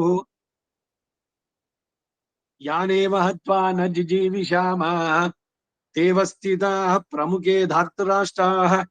ಅವರನ್ನ ನಾವು ಜಯಿಸೋದೆ ಅಥವಾ ಅವರೇ ನಮ್ಮನ್ನು ಜಯಿಸೋದೆ, ಇವೆರಡರಲ್ಲಿ ಯಾವ್ದು ಮೇಲು ಅಂತ ನನಗೆ ತಿಳಿಯಲಿಲ್ಲ.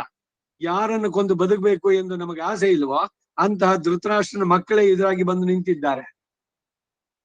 ಕಾರ್ಪಣ್ಯ ದೋಷೋಪಹತ ಸ್ವಭಾವ ಪೃಚ್ಛಾಮಿ ತ್ವಾ ಧರ್ಮ ಸಮ್ಮೂಢಚೇತಾ ಯಶ್ಚರ್ಯಸ್ಯಾನ್ ನಿಶ್ಚಿತಂ ಬ್ರೂಹಿ ತನ್ಮೇ ಶಿಷ್ಯಸ್ತೇಹಂ ಶಾಧಿಮಾಂ ತ್ವಾಂ ಪ್ರಪನ್ನಂ. ಕೃಷ್ಣ, ವ್ಯಸನದಿಂದಲೂ ಪಾಪ ಭೀತಿಯಿಂದಲೂ ಕದಲಿದ ಬುದ್ಧಿಯುಳ್ಳ ನಾನು ಕರ್ಮ ವಿಚಾರದಲ್ಲಿ ಸಂದಿಗ್ಧ ಚಿತ್ತನಾಗಿ ಏನ್ ಮಾಡ್ಬೇಕು ಅನ್ನೋದಿಲ್ಲ. ಧರ್ಮ ಸಮ್ಮೂಢ ಚೇತಾಹ, ಈಗ ಏನ್ ಮಾಡ್ಬೇಕು, ಯಾವುದು ಧರ್ಮ, ಇಷ್ಟೆಲ್ಲ ಮೊದ್ಲಿಂದೆಲ್ಲ ಹೇಳ್ಬಿಟ್ಟು ಇವನ್ ಸರೆಂಡರ್ ಆಗ್ತಾನಲ್ಲ, ಇದು ಬಹಳ ಮುಖ್ಯವಾದ ಶ್ಲೋಕ. ಅದಕ್ಕೆ ಅನೇಕ ಬಾರಿ ಹೇಳಿದೀನಿ ನಾನು. ತನಿಯನ್ನು ದಿನಾಗ್ಲೂ ಶಂಪಿನೇ ಇಂದ ಪ್ರಾರ್ಥನೆ ಹೇಳ್ಬೇಕು, ಸ್ತ್ರೀಯರು ಚೇಂಜ್ ಮಾಡ್ಕೊಳ್ಬೇಕು. ಶಿಷ್ಯಾದೇಹಂ ಶಾದಿಮಾಂ ತ್ವಾಂ ಪ್ರಪನ್ನಾಂ ಅಂತ ಸ್ತ್ರೀಯರು ಹೇಳ್ಬೇಕಾದ್ರೆ, ತನಿಯಂಗಳು ಉದೇಮ ಜಪ ಪಂಡಲ್ಯ ಆಚಾರ್ಯ ತನಿಯಂಗಳು ಹೇಳಿದ್ಮೇಲೆ ಇದು ಕಾರ್ಪಣ್ಯ ದೋಷೋಪದ ಸ್ವಭಾವ ಹೇಳ್ಬೇಕು. ಅದು ಸೊಲ್ರಚಿ ಶುರು ದ್ವಾದಶ ನಾಮಗಳು, ಅದಕ್ಕೆಲ್ಲ ನಾವ್ ಇದ್ ಮಾಡ್ತೀವಲ್ಲ, ಅದೆಲ್ಲ ಆದ್ಮೇಲೆ ಆಚಾರ್ಯ ಪರಂಪರೆ ನೆನೆಸ್ಕೊಂಡು ತನಿಯನ್ನು ಒಂದೊಂದು ಬರುತ್ತೆ. ಇವಾಗ ಅಣ್ಣವನ್ ಪರಂಪರೆ ಆದಾದ್ರೆ ಈಗ ವರಾಹ ತನಿಯನ್ನು, ಅದಾದ್ಮೇಲೆ ರಂಗರಾಮಾನುಜ, ಇದೆರಡು ಹೇಳೋಕ್ ಮೊದ್ಲು ಕಾರ್ಪಣ್ಯ ದೋಷೋಪ ಹೇಳಿಬಿಟ್ಟು ಆಮೇಲೆ ಮುಂದಕ್ಕೆ ಹೋಗ್ಬೇಕು.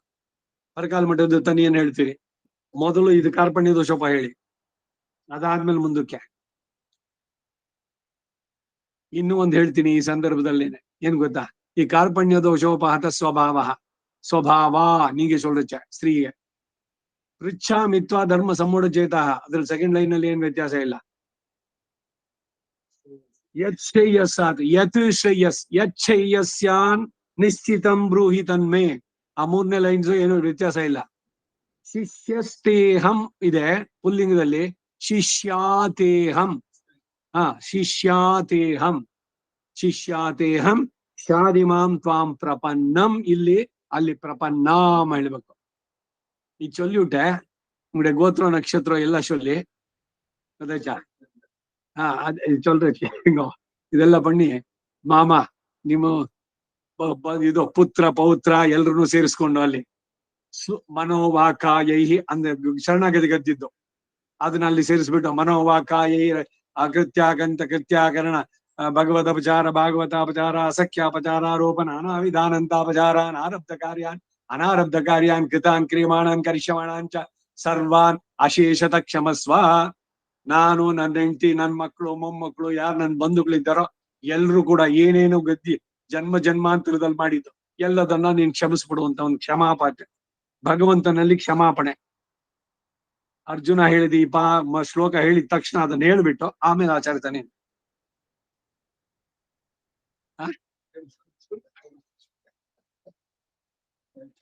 ಎಲ್ಲ ಸೇರಿಸ್ಕೋಬೇಕು, ಇದೆಲ್ಲ ಒಂದೊಂದೇ ಕಾಲಕ್ಷೇಪ ಕೇಳಿದ್ರೆ ಏನು ಉದ್ದೇಶ ಅಂದ್ರೆ ಇದೆಲ್ಲ ರೂಢಿಸ್ಕೊಳ್ಬೇಕು. ಇಪ್ಪ ಅತಿ சொல்லிருக்கேனோ இல்லையோ நிறைய விஷயம் சொன்னேன்.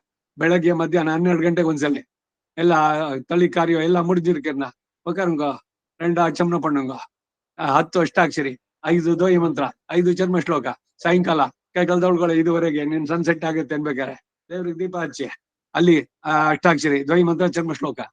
ಸ್ತ್ರೀಯರಿಗೆ, ಪುರುಷರಿಗೆ ಸಂಧ್ಯಾವನ್ನೇ ಆದ್ಮೇಲೆ ಕಡೆನಲ್ಲಿ ಮಾಧ್ಯಾನಿಕ ಅಂತೆ, ಹಾಗೆ ಸಾಯಂ ಸಂಧ್ಯಾ ಅಂತೆ, ರಹಸ್ಯತ್ರಯ ಮಂತ್ರ ಜಪಂ ಕರಿಷ್ಯೆ.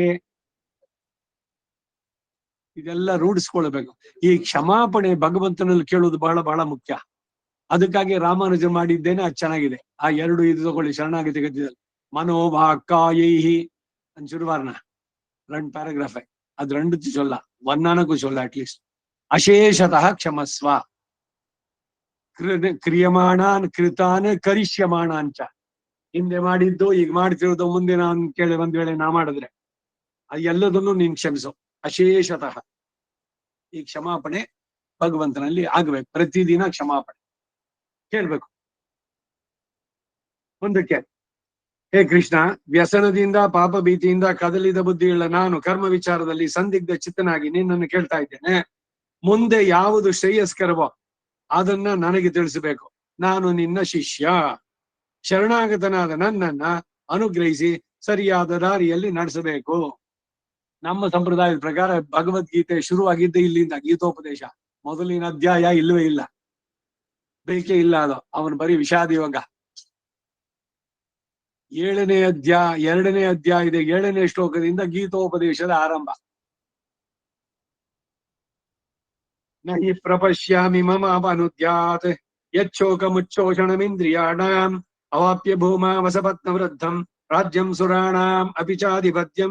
ಭೂಮಿಯಲ್ಲಿ ಐಶ್ವರ್ಯ ಸಮೃದ್ಧವಾದ ಮತ್ತು ನಿಷ್ಕಂಟಕವಾದ ರಾಜ್ಯವನ್ನಾಗಲಿ, ಕೊನೆಗೆ ಸ್ವರ್ಗದಲ್ಲಿ ದೇವೇಂದ್ರ ಪದವಿಯನ್ನಾಗಲಿ ಹೊಂದಬಹುದಾಗಿದ್ರು ಕೂಡ ಇಂದ್ರಿಯಗಳನ್ನ ಶೋಷಿಸತಕ್ಕಂತಹ ಈ ನನ್ನ ದುಃಖವನ್ನ ನೀಗಿಸುವ ಉಪಾಯ ಏನು, ಅದು ನನಗೆ ತೋರ್ತಾ ಇಲ್ಲ.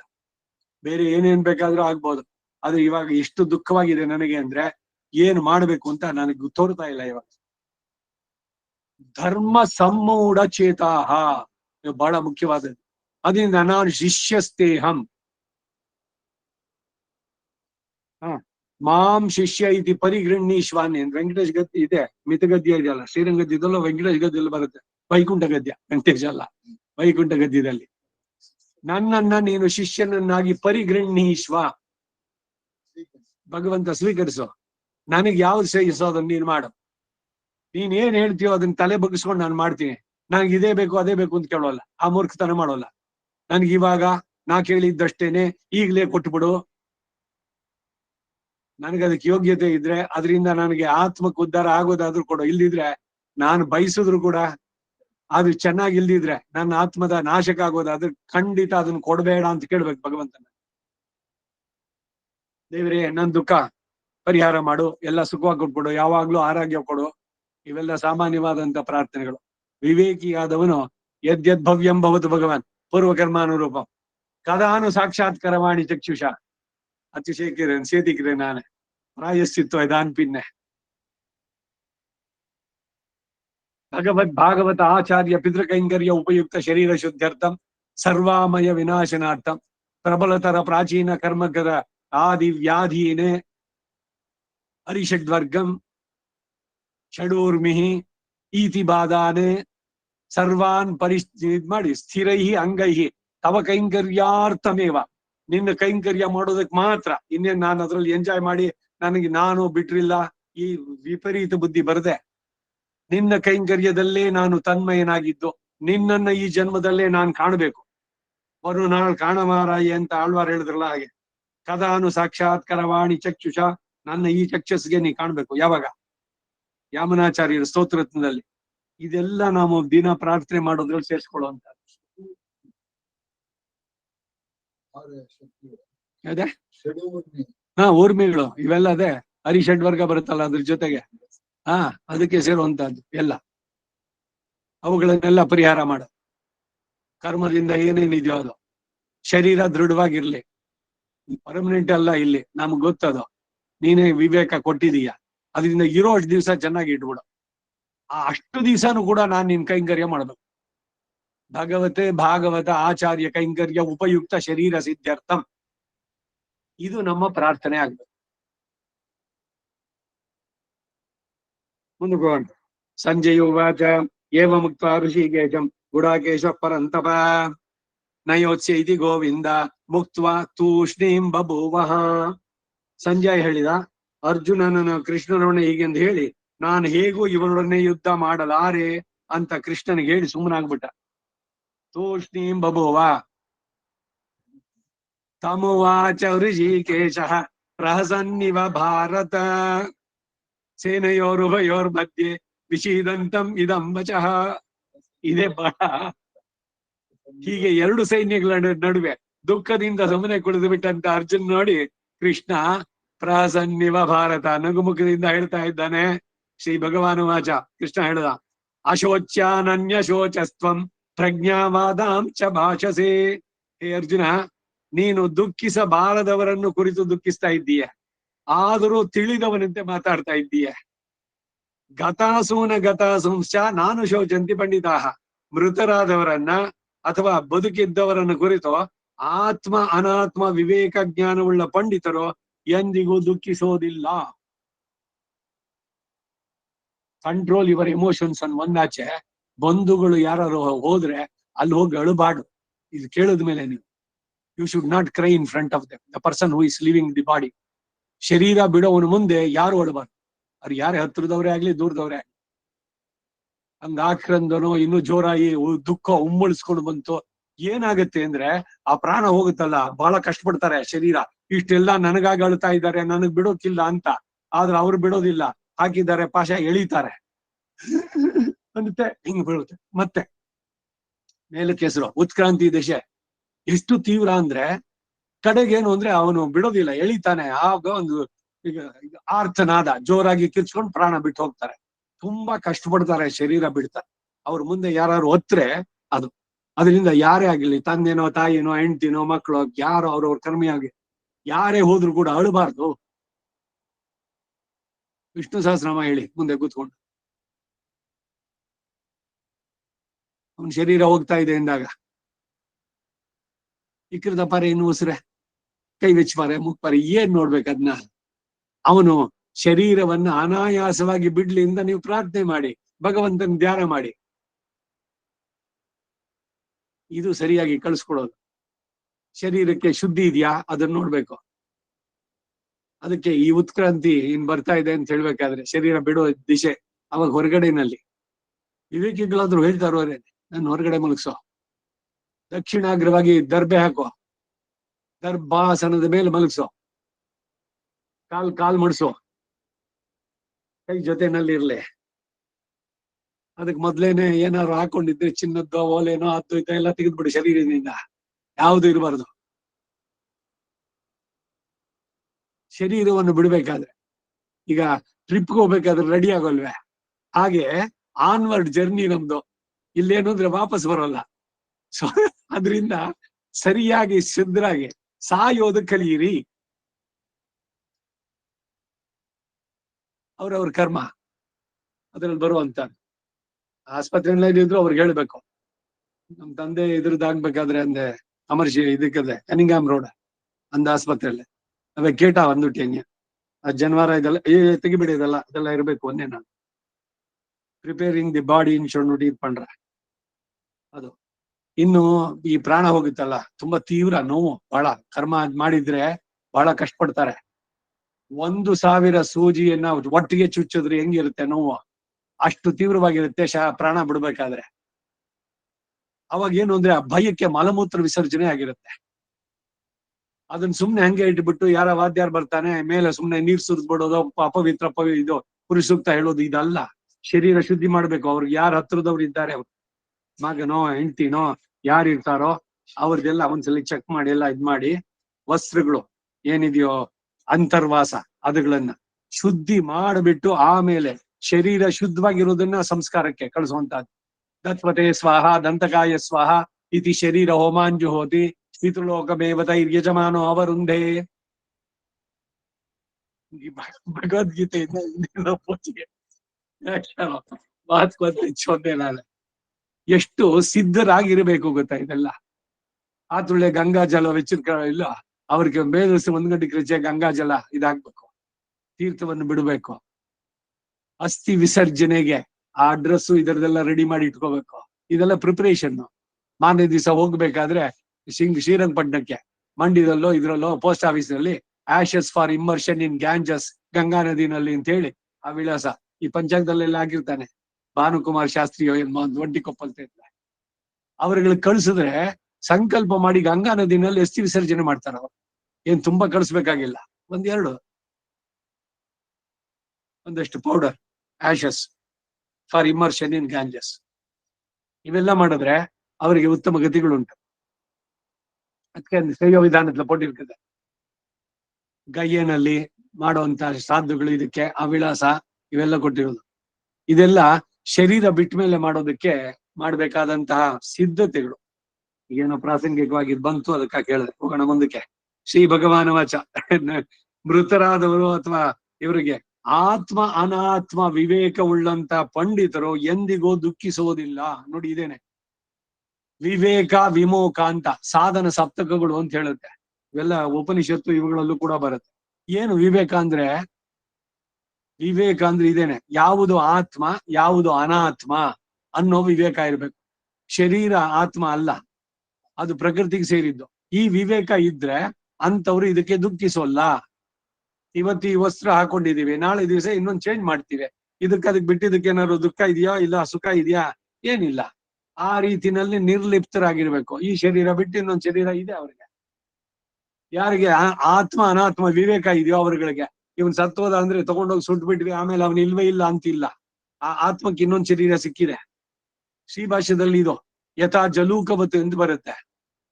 ಈ ಜಿಗಣೆ ನೀರಿನ ಜೊಂಡಲ್ಲಿ ಮುಂದ್ಗಡೆ ಹಿಡ್ಕೊಂಡ ಮೇಲೆ ಹಿಂದಿನ ಕಾಲ ಎತ್ತುತ್ತೆ. ಹಾಗೆ ಇವನ್ ಈ ಶರೀರ ಬಿಡೋಕ್ ಮೊದಲು ಅವನಿಗೆ ಇನ್ನೊಂದು ಶರೀರ ಸಿದ್ಧವಾಗಿರುತ್ತೆ. ಸೊ ಶರೀರ ಇಲ್ಲ ಅಂತ ನೀನ್ ಅಳೋದು ಬೇಡ ಅಂತಾನೆ ಇವನಿಗೆ ಅರ್ಜುನನ್ಗೆ ಕೃಷ್ಣ. ಗತಾಸೂನ ಗತಾಸೂಂಶ ನಾನು ಶೋಚಂತಿ ಪಂಡಿತಾಹ ನತ್ವೇವಾಹಂ ಜಾತು ನಾಸಂ ನತ್ವಂ ನೇಮೇ ಜನಾಧಿಪಾಹ ನ ಚೈವ ನ ಭವಿಷ್ಯಾಮಃ ಸರ್ವೇ ವಯಮತಃ ಪರಂ. ನಾನಾಗ್ಲಿ ನೀನಾಗ್ಲಿ ಈ ರಾಜರಾಗ್ಲಿ ಹಿಂದೆ ಯಾವಾಗ್ಲೂ ಇಲ್ಲದೆ ಇಲ್ಲ. ಡಬಲ್ ನೆಗೆಟಿವ್ ಅಂದ್ರೆ ಎಲ್ರೂ ಇದ್ವಿ, ನಾವು ಬೇರೆ ಬೇರೆ ಇದ್ರಲ್ಲಿ ಇದ್ವಿ ಅಷ್ಟೇ. ಮುಂದೆ ಇಲ್ಲದೆ ಹೋಗೋದು ಇರೋಲ್ಲ, ಖಂಡಿತ ಇರ್ತೀವಿ. ನೀವೇನಾರು ಆಚಾರ್ಯ ಕೃಪೆಯಿಂದ ಪ್ರಪತ್ತಿಯನ್ನು ಮಾಡ್ಕೊಂಡಿದ್ರೆ ಅವಾಗ್ಲೂ ಅಷ್ಟೇ ನೀವು ಹೋಗೋದಿಲ್ಲ, ಮೋಕ್ಷದಲ್ಲಿ ಇರ್ತೀರಿ ಅಷ್ಟೇ. ಇಲ್ದಿದ್ರೆ ಹುಟ್ಟು ಸಾವಿನ ಚಕ್ರದಲ್ಲಿ ಇರ್ತೀರಿ. ಇದಿಲ್ಲ ಅಂದ್ರೆ ಒಳ್ಳೆ ಕೆಲಸ ಮಾಡಿದ್ರೆ ದೇವತೆ ಆಗಿರ್ತೀರಿ, ಇಲ್ಲ ಕೆಟ್ಟ ಕೆಲಸ ಮಾಡಿದ್ರೆ ನರಕದಲ್ಲಿ ಯಾತನ ಶರೀರ ಪಡೆದ. ಒಟ್ನಲ್ಲಿ ಎಲ್ರೂ ಇರ್ತಾರೆ, ಯಾರು ಸಾಯಲ್ಲ. ಆತ್ಮಕ್ಕೆ ಸಾವಿಲ್ಲ. ಇದನ್ನ ಇವಾಗ ಫಸ್ಟ್ ಬಿಡಿಸ್ತಾ ಇದ್ದಾನೆ. ಈ ದೇಹಾತ್ಮ ಭ್ರಮೆ ಇದೆಯಲ್ಲ, ಇದೇ ಬಹಳ ಬಹಳ ಮುಖ್ಯವಾದಂತಹದ್ದು. ಅದನ್ನ ಬಿಡ್ಬೇಕು ನಾವು.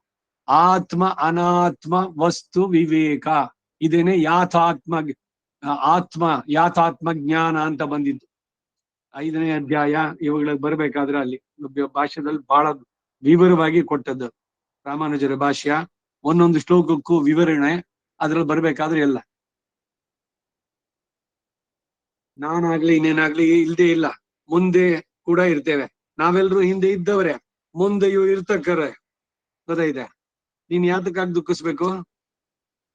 ದೇಹಿನೋಸ್ಮಿನ್ ಯಥಾ ದೇಹೆ ಕೌಮಾರಂ ಯೌವನಂ ಜರ ತಥಾ ದೇಹಾಂತರ ಪ್ರಾಪ್ತಿ ಧೀರಸ್ತತ್ರ ನ ಮುಹ್ಯತಿ.